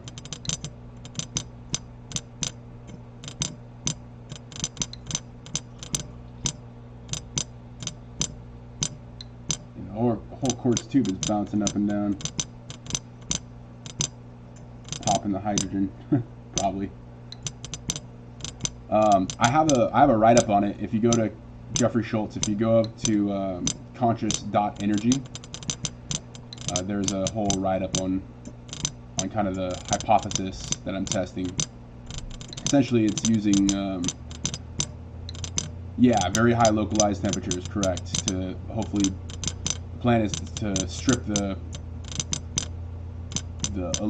electrons around the nuclei in order to kind of, you could say, break the Coulomb barrier, but I don't know if breaking is the right term. It's more of like trying to get it into like a resonant mode where they cohere together, like they work in unison and maybe come together. But I mean, if you've looked at there's a lot of other researchers way before me that have kind of like my virtual mentors. I can give you some of their papers, or if you go on to, like I said, onto my website, conscious.energy, there's a whole write-up on the hypothesis behind it. So resonant hydrodynamic fusion is kind of what I've coined it. I'm going to turn it down a bit and see if we can stop this popping and get a more constant rate. Yeah, there we go. Okay, I'll be right there. That's probably a better approach.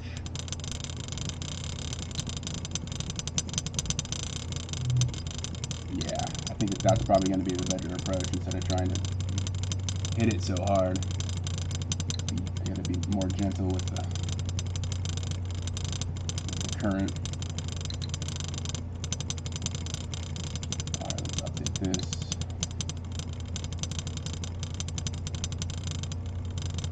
Yeah, so I just turned down the voltage a bit.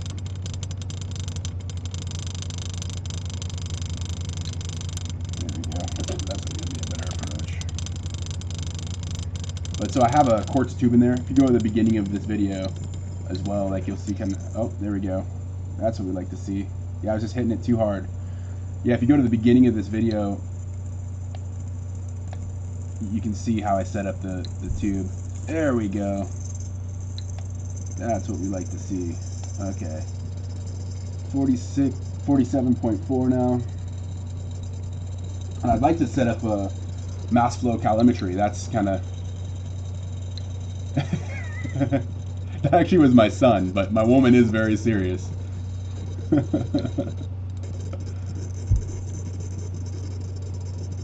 I'm going to turn it down just a touch more. Oh, that might have been the sweet spot. I might not should have messed with it.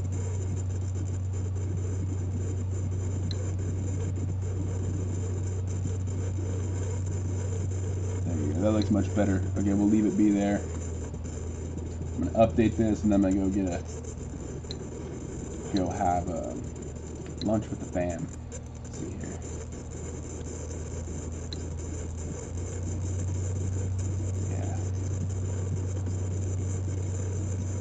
Yeah, welcome back, Josh. There it goes.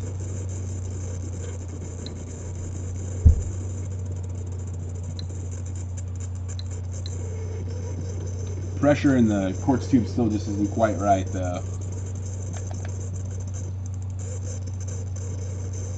Just hit 48.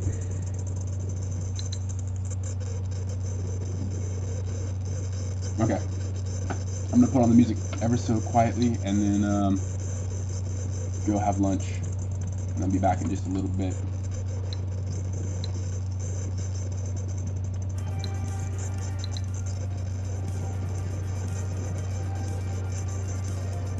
You guys are more than welcome to talk amongst yourselves.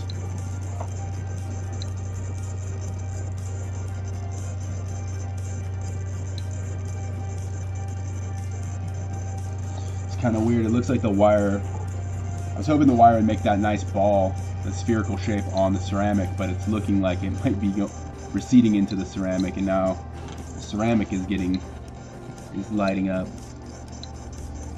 It's kind of fascinating.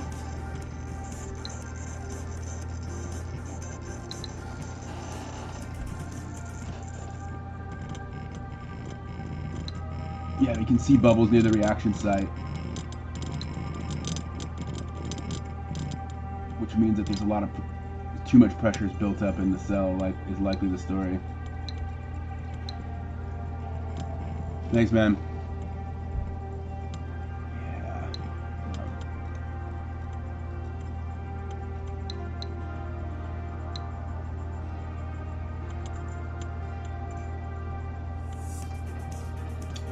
Yeah.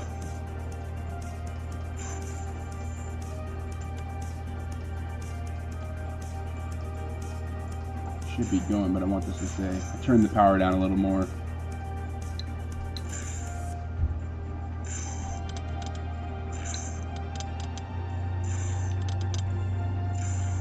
Too much.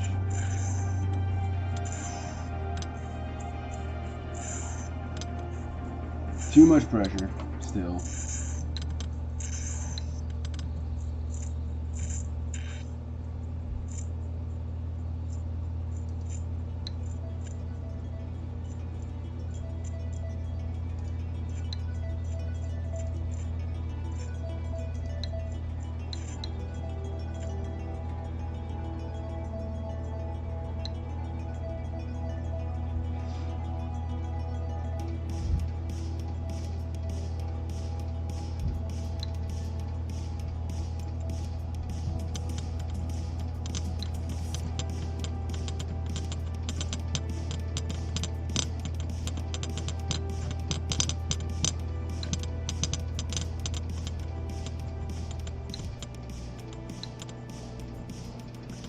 Alright, I better go eat before the missus gets mad at me.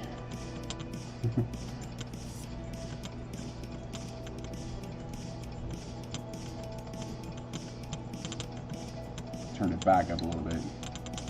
Leave it at that.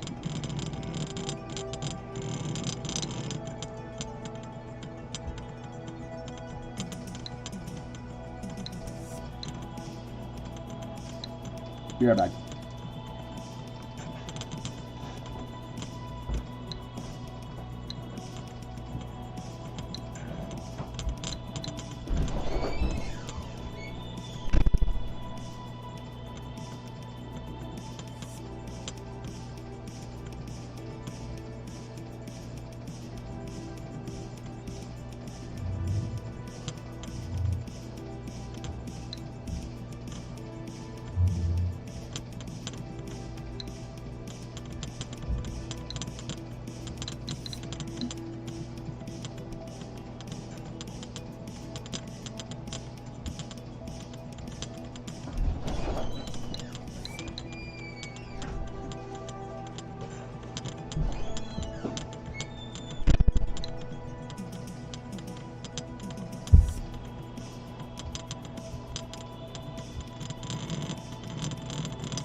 Light's more important though.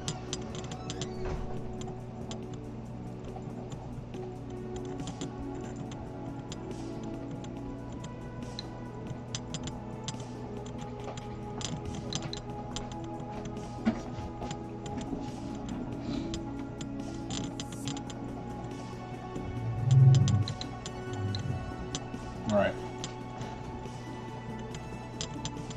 That looks pretty good.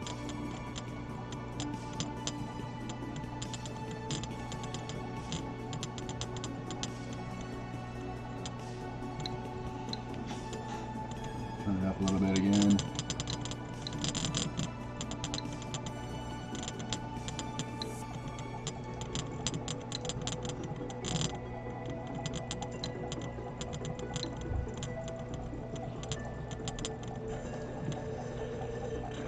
There we go. I'll be right back.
Lunch has been had.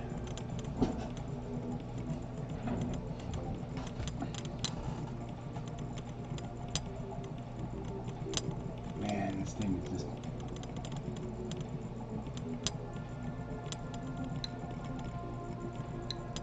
Let's see.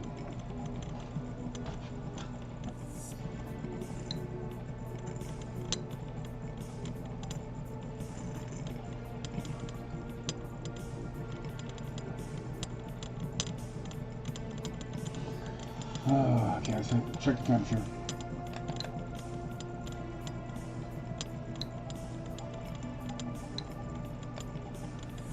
.7. Alright, can't see that.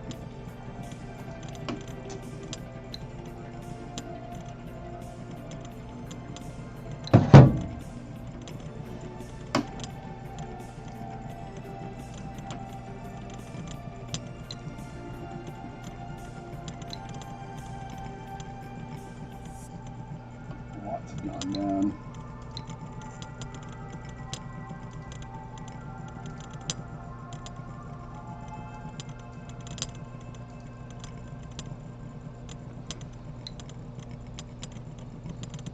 Turn up the power a bit again.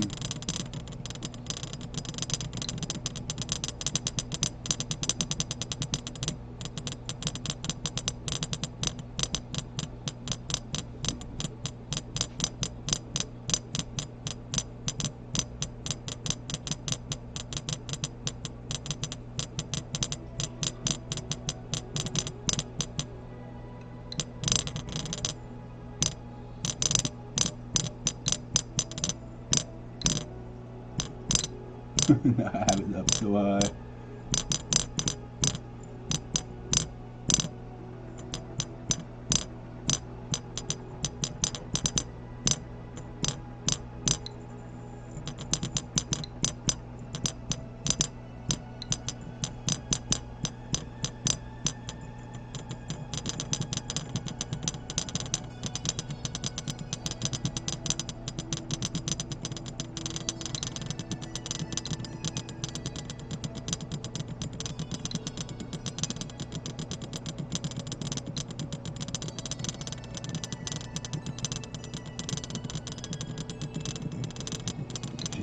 Perfect rate of oscillation, like that. Keep it.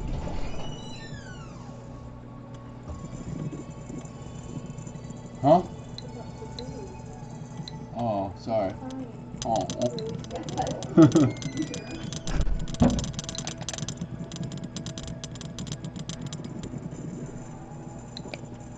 54.3.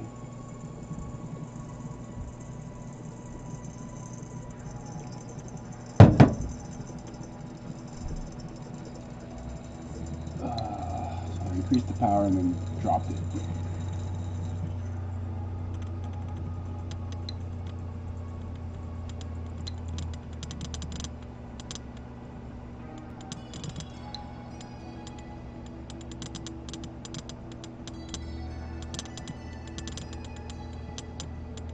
Yeah, it's possible.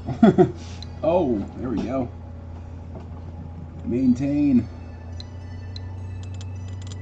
No, of course not. Yeah, it's possible that's how the last one broke.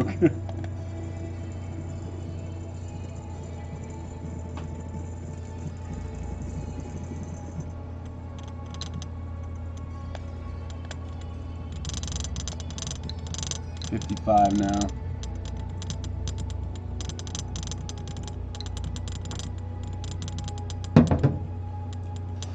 Yeah, trying to take it easy and not rush it.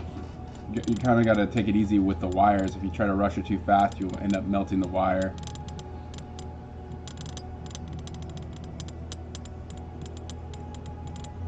I mean, you're going to want a little bit of wire melting to like a sphere. So that way it hangs in there a little better.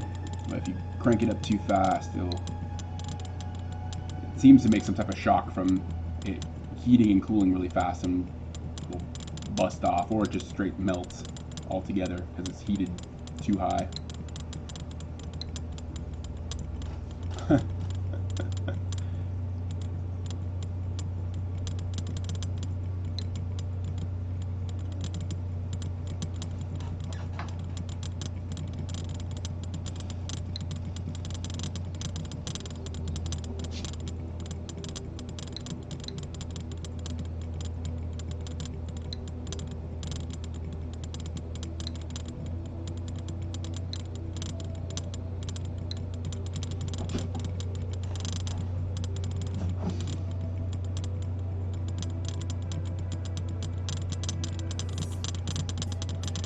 Seems like a pretty good range right here.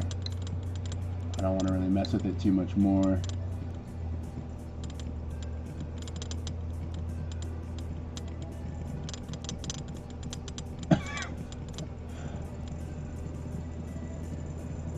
Morgan Freeman? I'm not sure, does he have a fusion experiment or movie?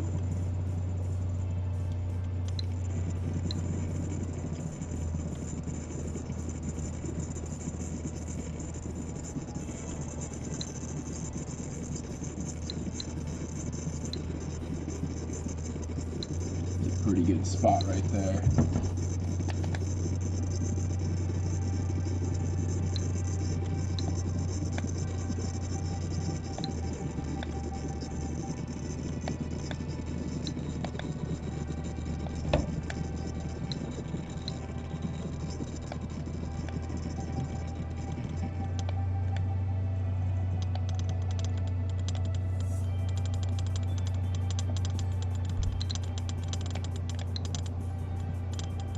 Such a terrible way to get heat measurements though. 55, 5.3, hasn't gone up that much.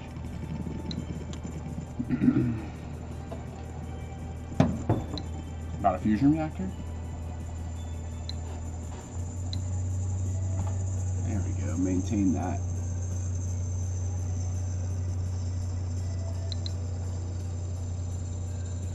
Yeah, I don't know what movie that is.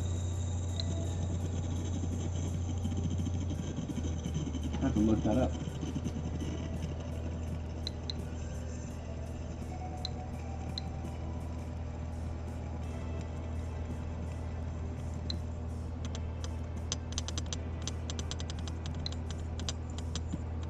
Yeah, you can tell the pressure's not right because once you really get a good reaction going and the vapor pressure increases, like the water level decreases. The Saint. Morgan Freeman was in The Saint? I know Val Kilmer was. Elizabeth Shue.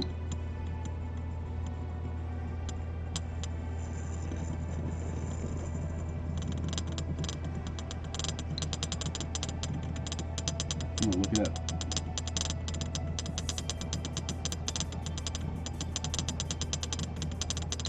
Oh, Chain Reaction. Yeah, Keanu Reeves.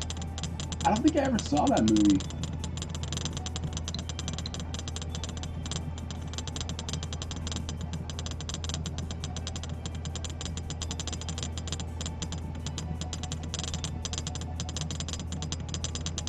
Yeah, I never saw that movie.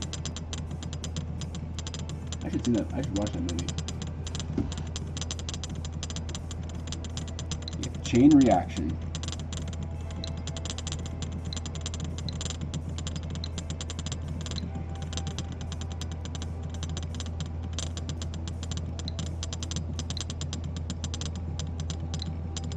Cool movie. Yeah, I'll have to check it out. I don't think I ever saw that one.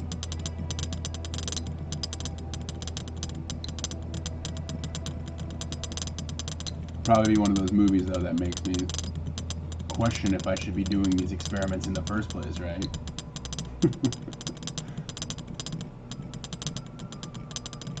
Big Brother might come after me, or a big corporation.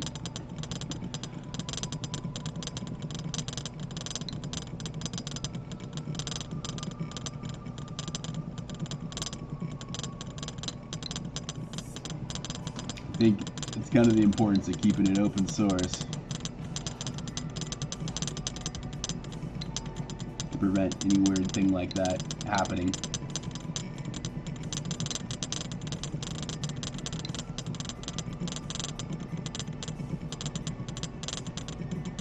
Yeah, I am on the West Coast somewhere. Send location. Gonna triangulate on my location. Yeah, I'm in Oregon. I live in Oregon.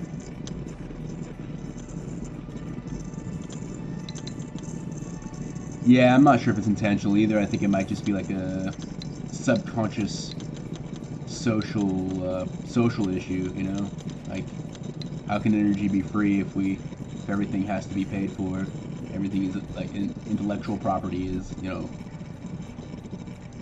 restricts scientific exploration, you know? So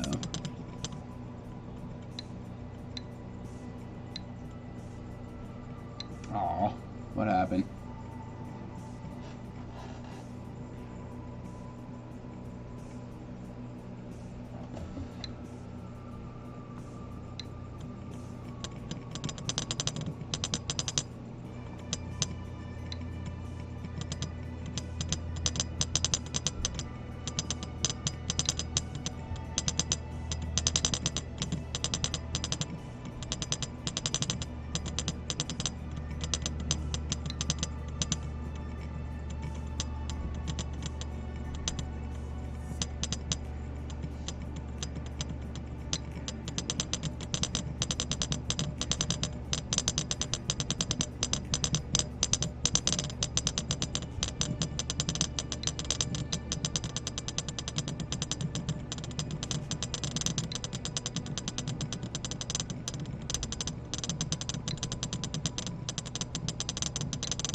Alright, increased and decreased power again. Try to get that oscillation happening.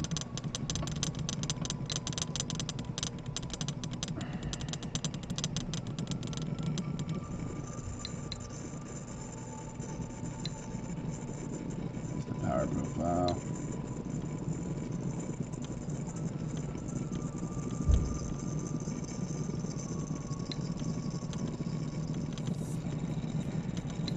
Oklahoma.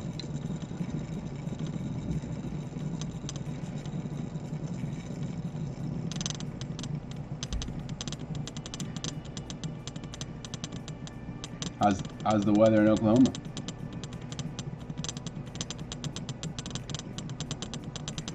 Further look into the GP, the Great Pyramids.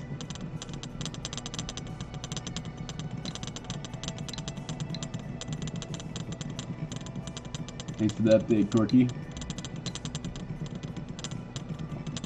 Ray Clay, what's the missing piece that Keanu Reeves figures out? Actually, don't give it away. I'll probably watch it. Never mind, I take that back.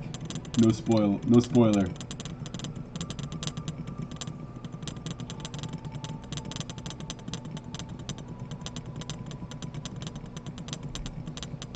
I do have a piece of palladium that eventually I'll use once I get the design of these reactors down packed.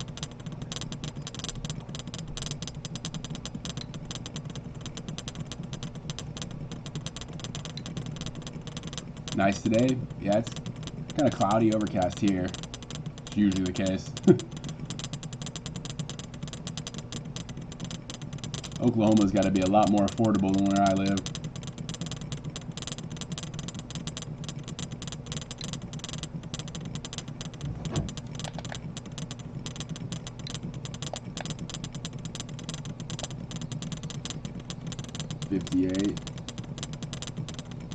Before I end this, I'm gonna put the power up kind of high and do a serious stress test as well, just to see if the ceramic tube can hold up.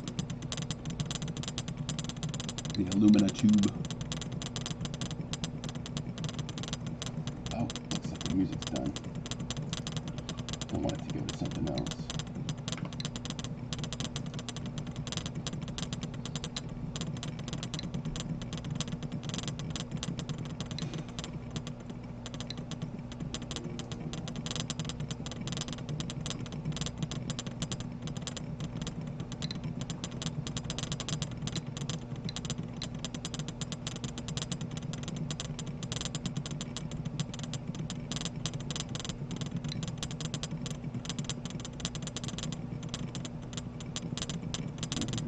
background music.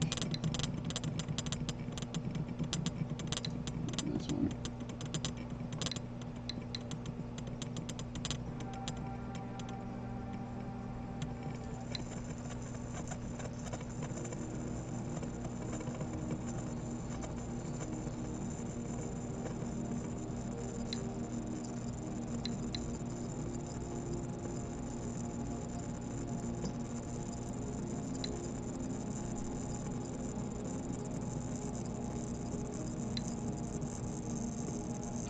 I appreciate that, Josh.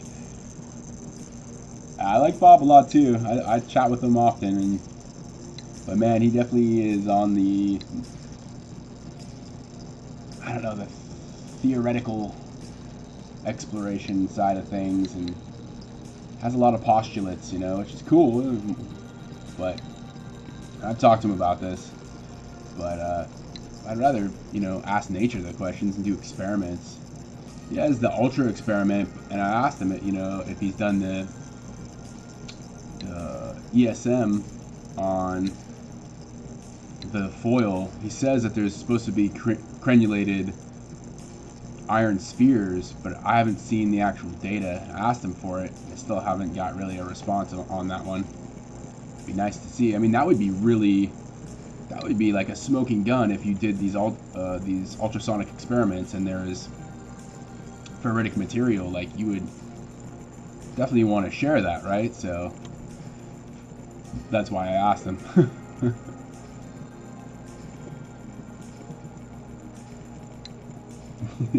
Thanks, Rickley. Yeah, this is super, it is very much fringe science.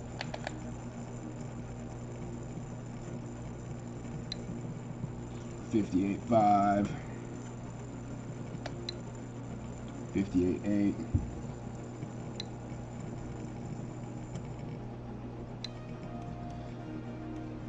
I will need to eventually do a whole compilation video of all these experiments and all the data I've collected.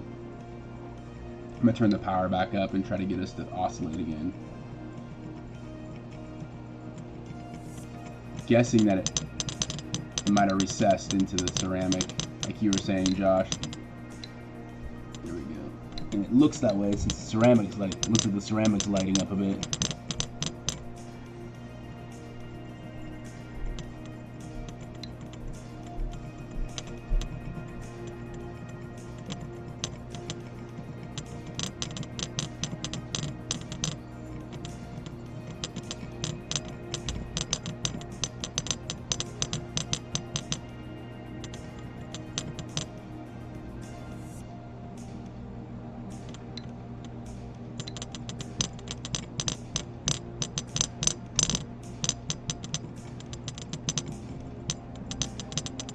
Just get the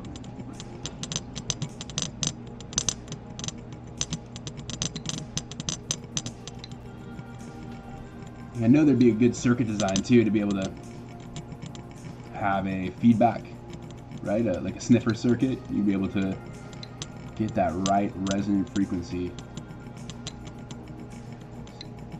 Just an engineering challenge, taking it one step at a time. I'd just be happy if I could get the mass flow data so I can know if like this is even worth it as far as temperature increase.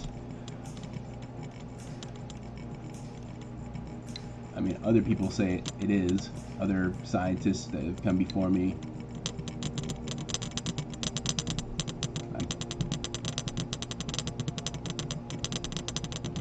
Spizek and Bostic. Pamela Moser-Boss. They didn't do such heavy plasma emissions, but I think that on the palladium there was small cavitation, probably created like just invisible plasmas to the eye.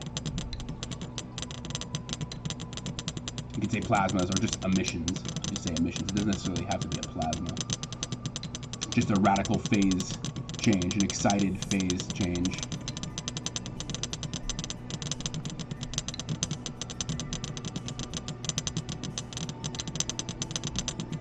Yeah, so am I. I might have to sell some crypto to get that done. This would probably be the case.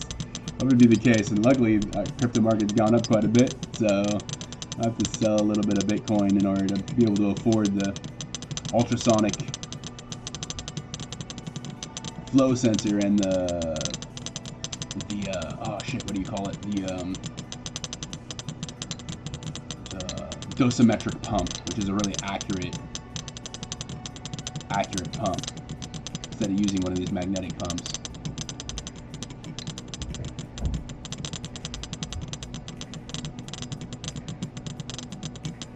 Later, Corky.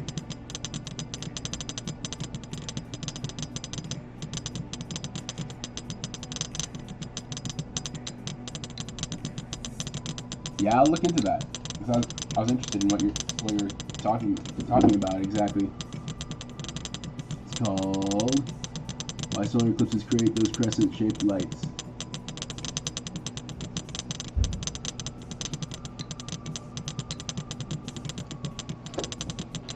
I will look it up.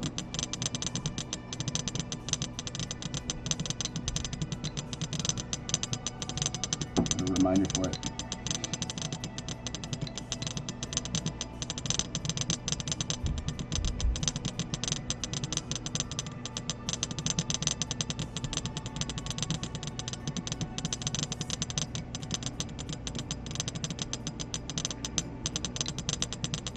Yeah, something about that boundary layer of the vapor, the liquid to gas phase transition right on the surface level of the water, of the ionic solution, and then the current density just on the tip or just on a small point really does make some beautiful light shows. This is not running as smoothly as I would have hoped, but that happens. 58.6. We're not really moving much on the temperature.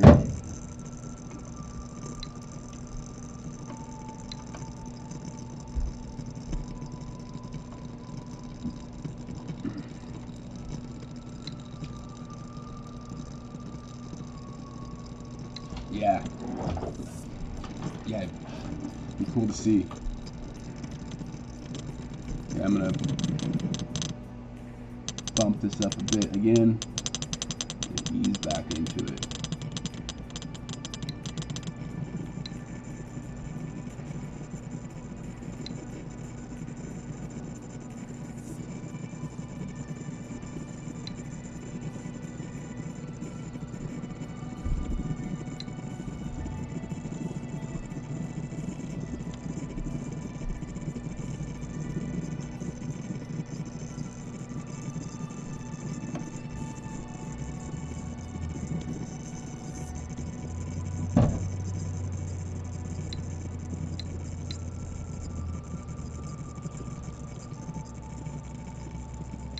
Oh, that's a good idea.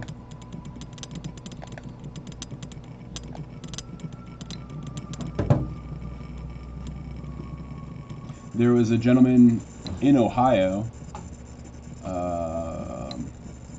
under Miley. I think I talked about this on stream before, but his name is Zium. That's his last name. I can't remember his first name. He was at ICCF 24. He used machine learning to see what these strange radiation tracks like emitted from, and deduced that it was due to the electrolytic plasmas like this. He used a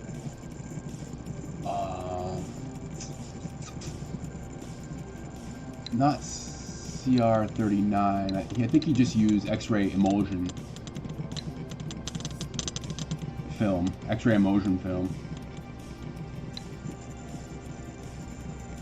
Yeah, that's a very cool idea. I'd love to be able to just once we get into this like steaming state, which for whatever reason I'm not able to achieve in this experiment because it's probably because the pressure is not accurate. 59. 59.2. Okay, we're going up a little bit. But once you know, you get that the steaming state. It'd be nice to have a circulatory system, have it feed back into the cell, concentrate,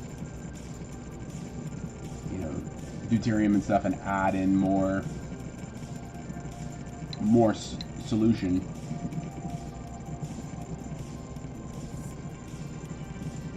Add in more H2O and potassium hydroxide, and then obviously to keep a nice balanced level as well would probably be pretty helpful. I think that's, engineering wise, that's kind of a priority right now.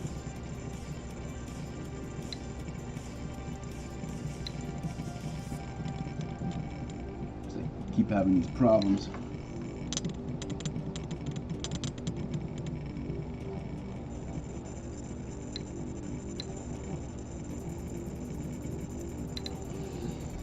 This oscillating state like this, there's little, you can't see it very well on camera, but there's like little tufts, I guess you call it, corpuscles, little spots that appear all over. I know you've seen it before, Josh, but little spots that appear all over. I've done similar experiments in the past to create a oxide layer, but it's on the anode though.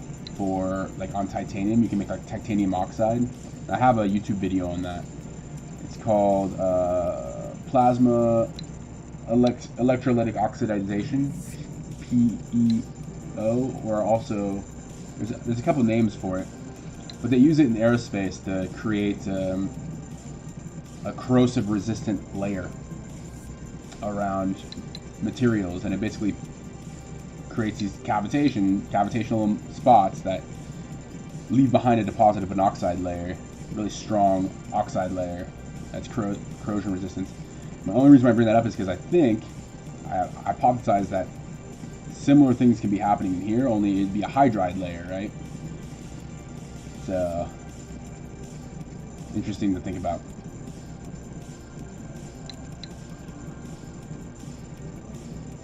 Right? In theory, because the concentration will just go up as the H2O level goes down. Yeah, also on aluminum, exactly. Aluminum oxide, titanium oxide, they do that in aerospace industry. My experiment, I think, was aluminum, actually. I did the aluminum oxide. It's really cool. It makes kind of this, you can feel it, like this micro grit on the aluminum. It's pretty cool. But it takes different parameters. You have to get it to a certain temperature, and it takes different parameters, like as far as the amps go. Like, it's not quite as high voltage. It's more just a lot of amperage. That's cool to think about. All right, we're gonna go up in power again.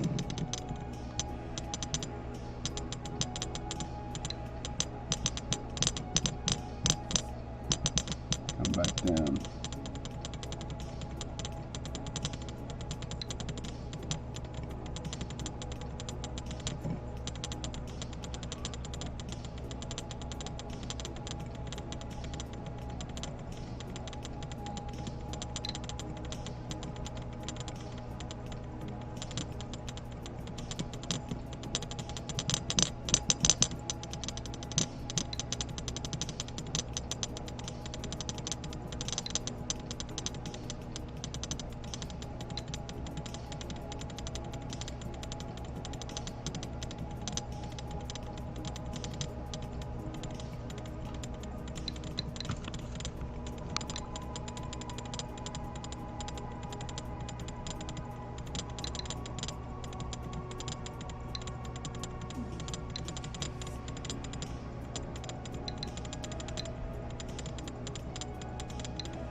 I'm pretty sure the wire has receded up in there. Yeah, I'm pretty sure.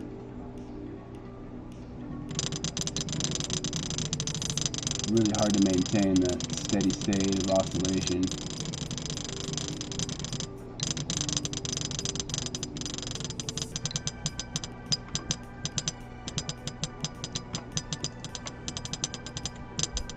Throttle the power up and down a bit.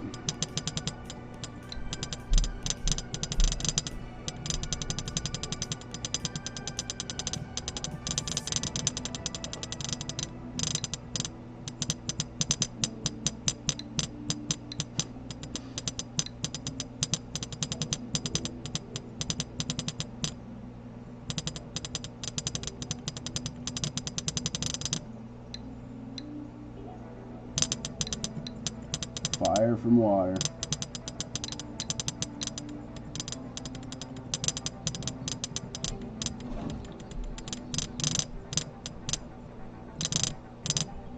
Readings are like, that's a good time. Yeah, like 30 watts. Let's check that temperature again.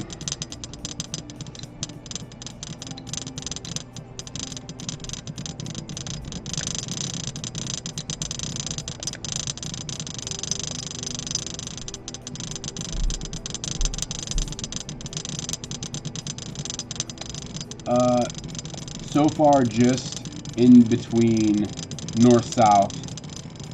I haven't gone north-north or south-south for like a compression field. Just for hydrodynamic flow.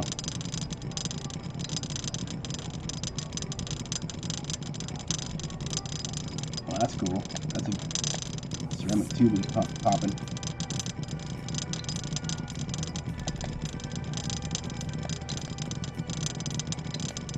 .59.2.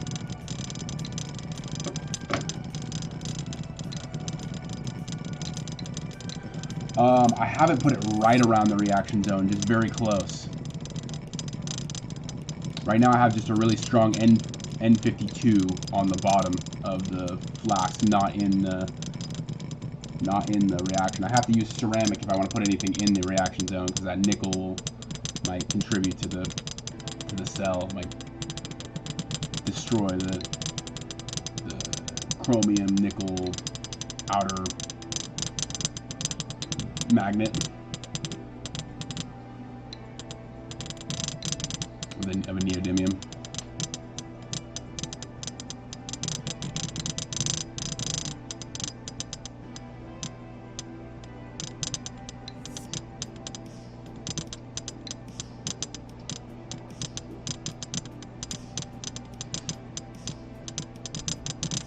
It looks like the nickel was balled up right on the edge of the ceramic, which was the intention. That's what I was hoping to get, but the pressure is just a little too high still in there, I think.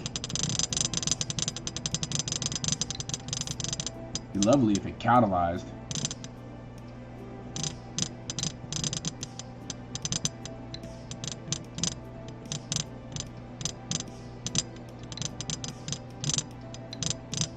If the hydrogen gas catalyzed, that'd be cool. But maybe to some degree it is.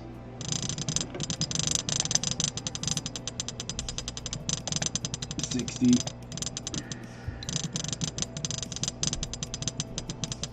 Ah, terrible.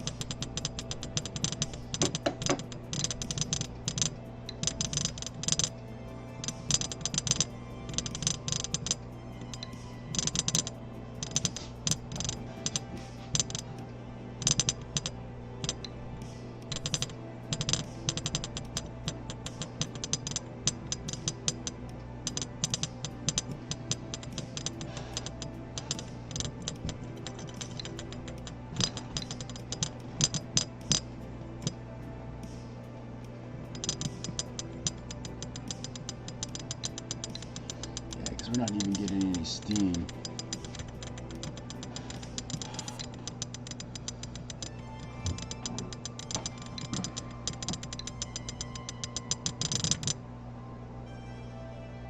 Yeah. Yep. Curie point.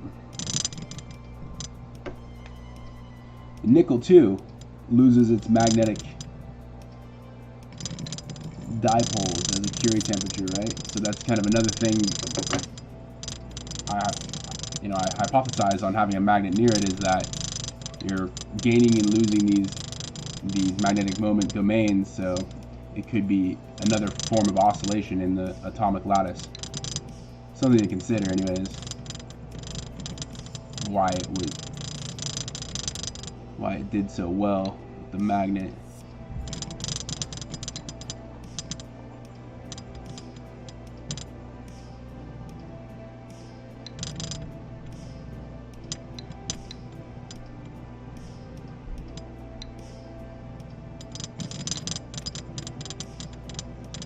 I feel like it's destroying that ceramic though. I don't think that ceramic's surviving. Oh wow, we went up 2 degrees pretty quick. 2 degrees? No, we were at 60. What am I talking about? I didn't get a good shot. Such a terrible way to get measurements. No, we went down a little bit. 59.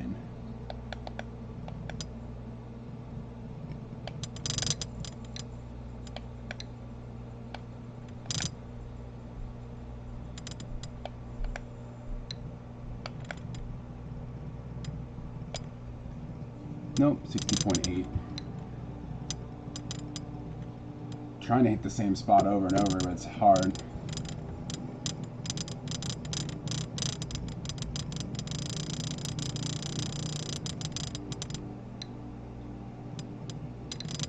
Okay, so you've done the magnetic field test as well.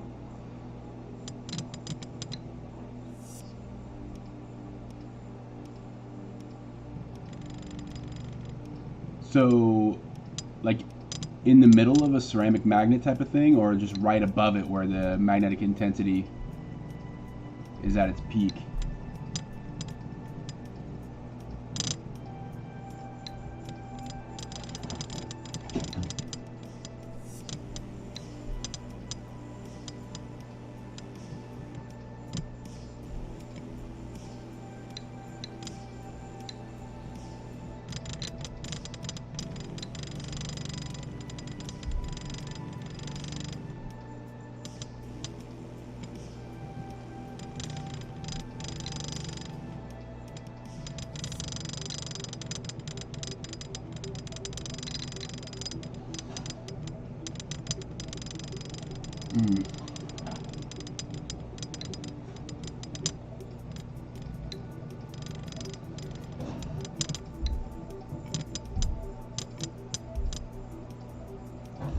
Peak I've seen is 52 watts.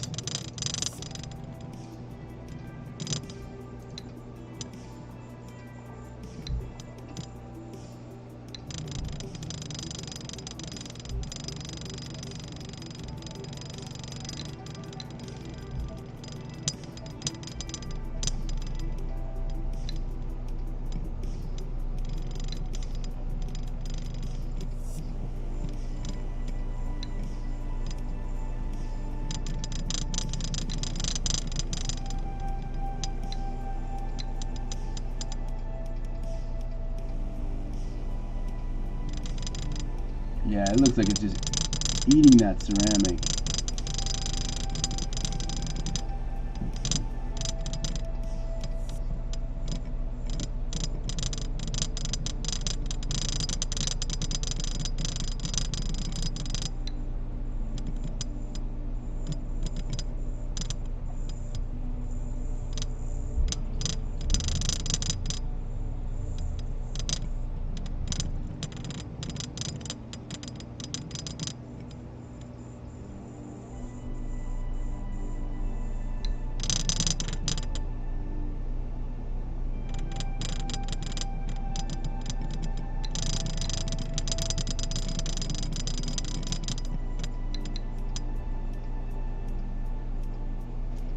Eat anything. It's like it's...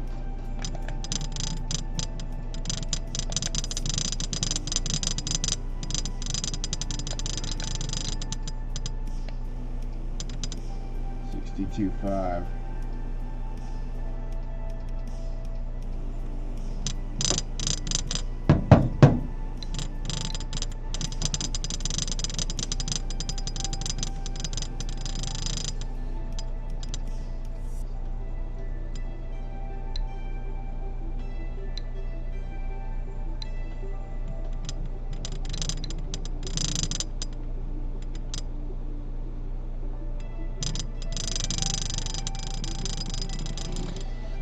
Or it could be that the ceramic is really fragile, so the cavitation, like the ultrasonic kind of implosions, are blowing it away. That's another possibility.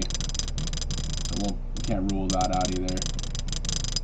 And it looks like it's not eating away at the ceramic. It's actually melting the small quartz I put around the ceramic.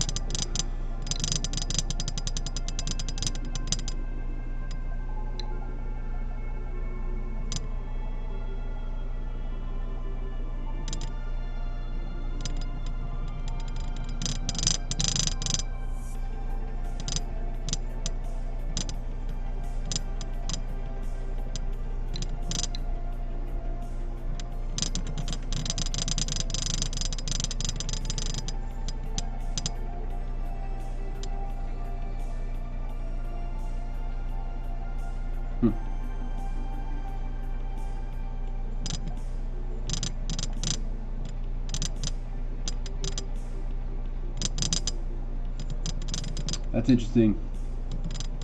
I haven't tried that test. How are you able to get visuals on it just from the top?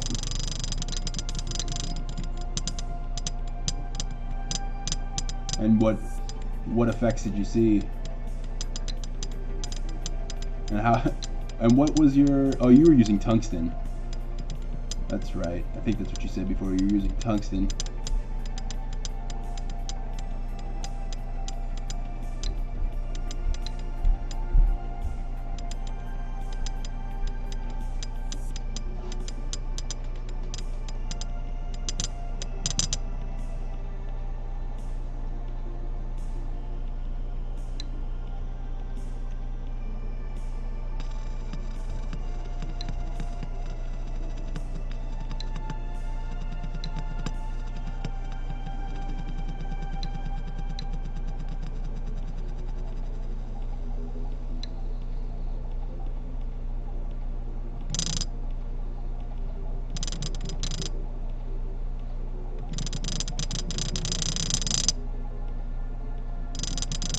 Okay.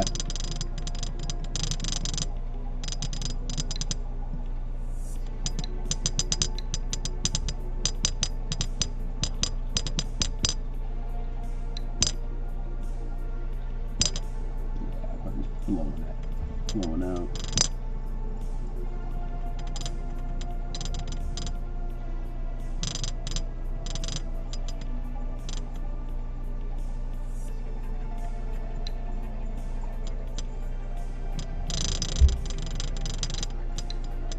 Yeah, I put a delay on it just so it would be smoother, because I noticed that if I don't have a delay on it on the stream, it's like it gets real choppy. It starts to not be very clear.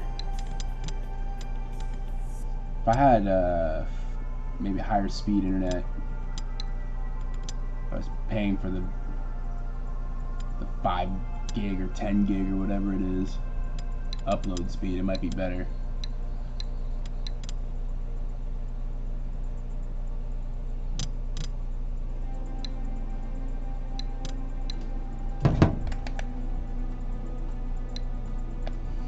This is definitely not ideal. 62.3 still.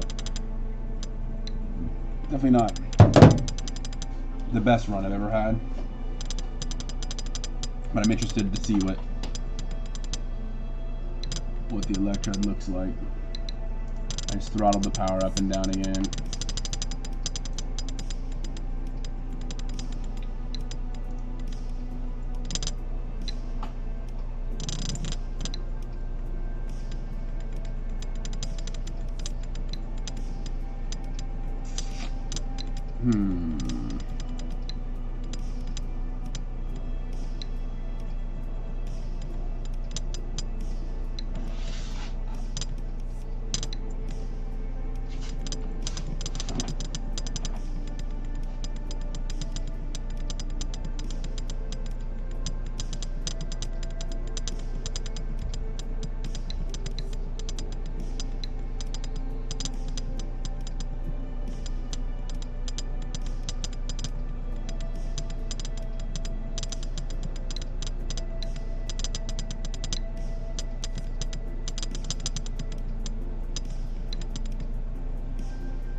we'll give it one last big throttle and then probably call it good.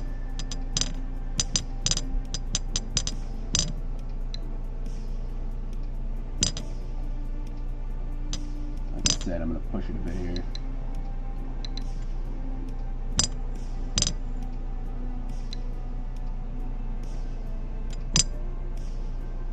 That hydrogen's popping in there.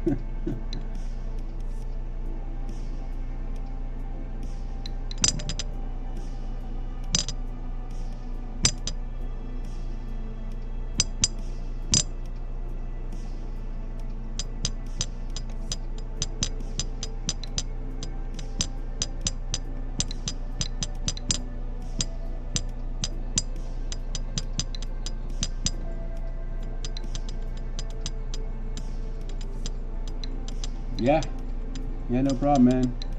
Just trying to share my experience and my explorations on this.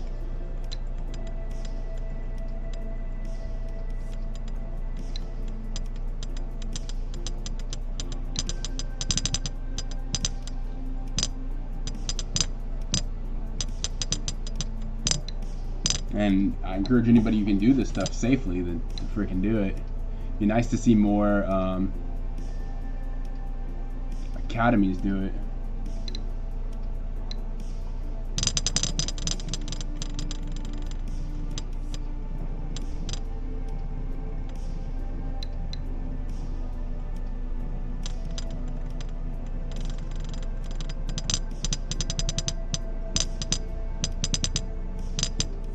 Yeah, got to do something about the pressure though.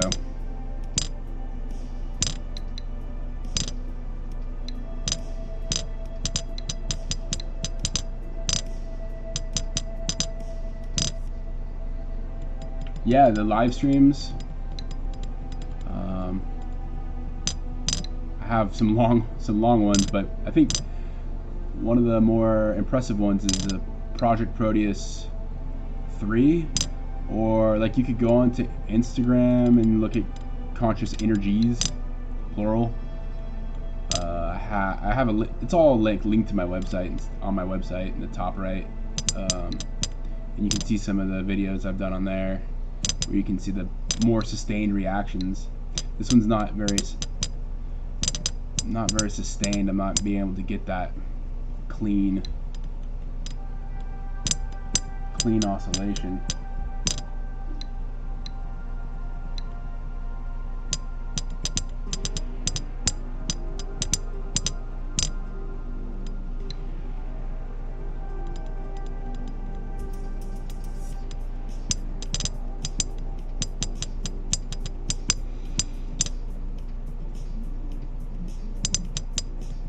My first ever recording of this was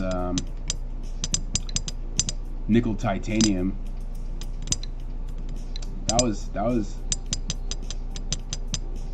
interesting. That's it's called hydrodynamic star in a jar. Actual video. Fortunately, I turned that up too high and made a little, solidified piece of liquid metal go to the bottom. Should have been more careful with it, with the reaction. But the idea behind that is using more phonon vibration to expand and compress, kind of like we were talking about the Curie temperature of the nickel with the magnetic domains, but instead it would be just actual phonon vibration to expand and compress the lattice structure to try to get the hydrogen closer together. I don't know if that's done deep within crystalline lattice or if that's a surface, kind of a surface layer thing. And because Ed Storms talks about it being on the inclusions, right? The pits or little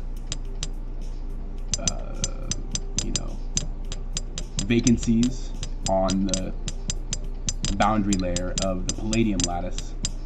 So the same might be true for nickel, titanium, and stuff, which brings a whole new realm of possibility into metamaterials and being able to have a hydrogen sieve, so to speak, or yeah, there's so much cool potential in that, in metamaterials, like advanced material science, that we probably are, that probably most of the mainstream public are just not aware of. There's so many cool things that we could be doing behind some intellectual property or some military intellectual wall, a walled garden.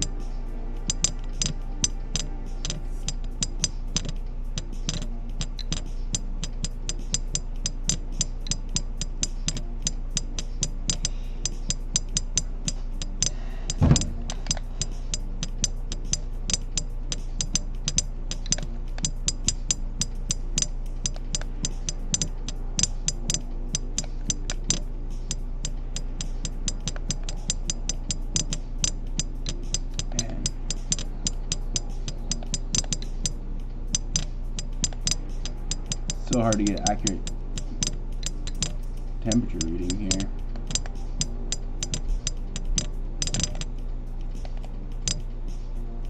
Looks like the temperature's gone down. We're at like 58.3. So we're gonna call this one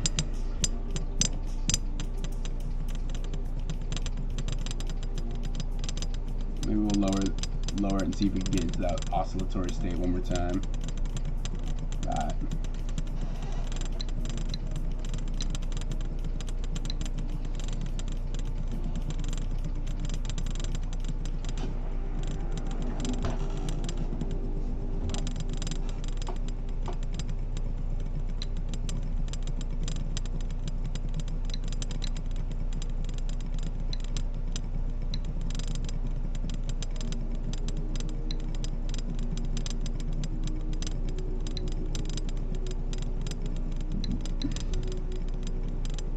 I'll run this experiment again too in a little bit in the coming week or so, and I'll set it up even better. I have the electrode kind of in the center of the quartz tube.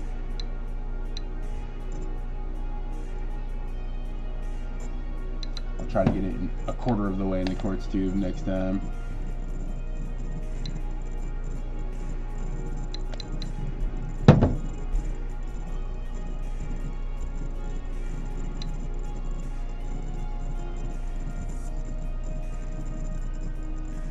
Thank you, man. Thank you for your curiosity and interest in it. And so I'm not just talking to myself. Both you and Josh, thank you for chatting in here. It gets kind of lonely doing this stuff. I've been doing it for years now. I haven't been doing live streams quite as much. The first time I ever got like a real like, whoa, this is a really strange phenomenon event was a live stream I did. Oh man, it must have been like 5 years ago, and I had to shut it off because it scared both me and my wife, who was in the living room because we had an apartment at the time, and it just started just smoking basically. Like when I put the first time I put this nanoparticulate carbon in it, and it just started boiling rapidly. I just didn't expect it. And steaming and basically filled up our house with steam. So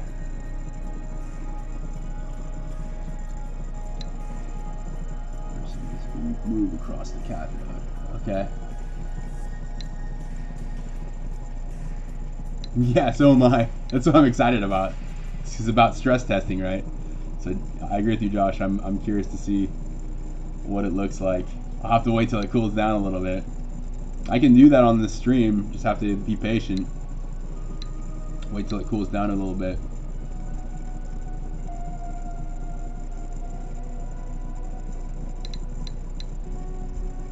Hopefully it'll be recognizable if it either blew out or melted, or hopefully nothing happened. That's actually what I really hope, is that it's completely unaffected.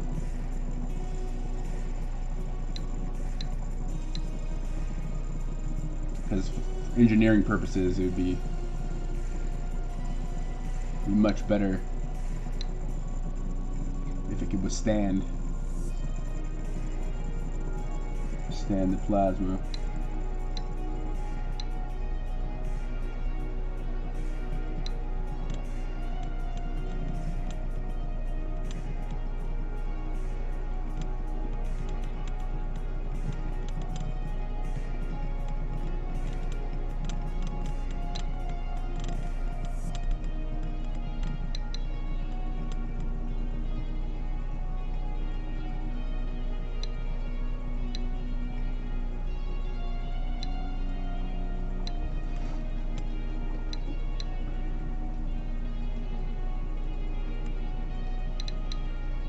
Alright, well, I'll shut it down. Just wait a little bit.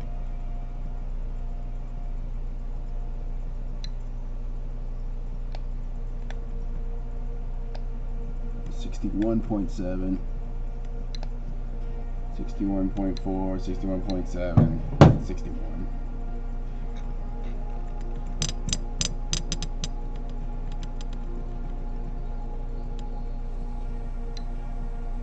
Yeah, I'm guessing that nickel receded up into the ceramic tube.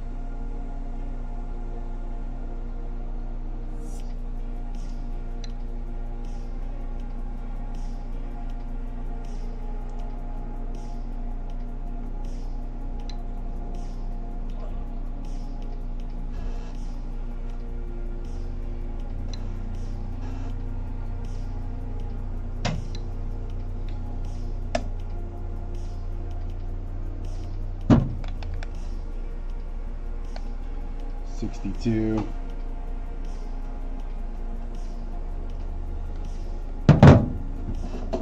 We'll wait just a little bit and see if there's any after heat effects. I don't think so.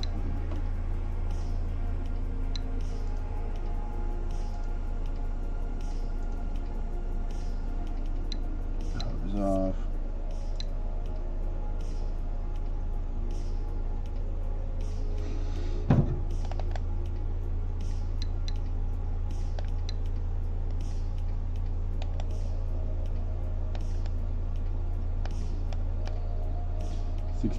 .2, already going down. I'll also have to get another 9-volt battery to put into the current clamp, so I can run the numbers on the oscilloscope, see if they agree with the other two current measurements.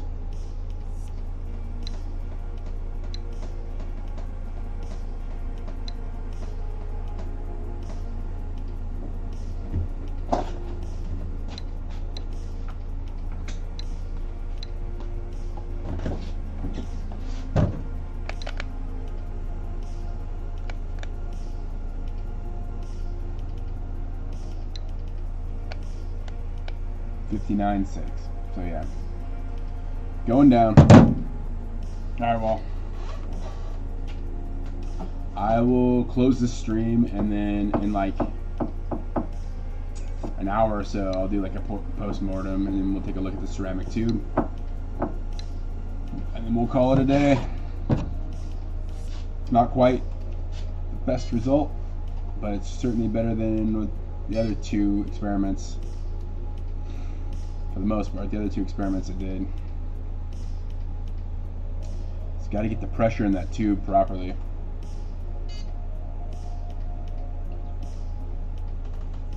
Maybe there's like some Helmholtz calculations I could do or something to sort that out. But cool. Thanks for watching, everybody. I will I'll do a post-mortem in like an hour, and we'll take a look at the ceramic tube.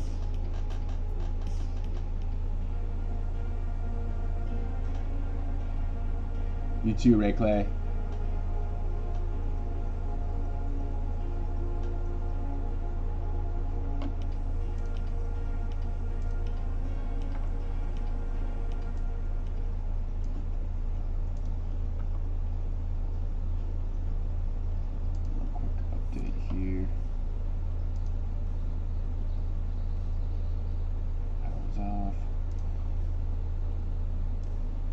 entirety of the experiment. Show that data.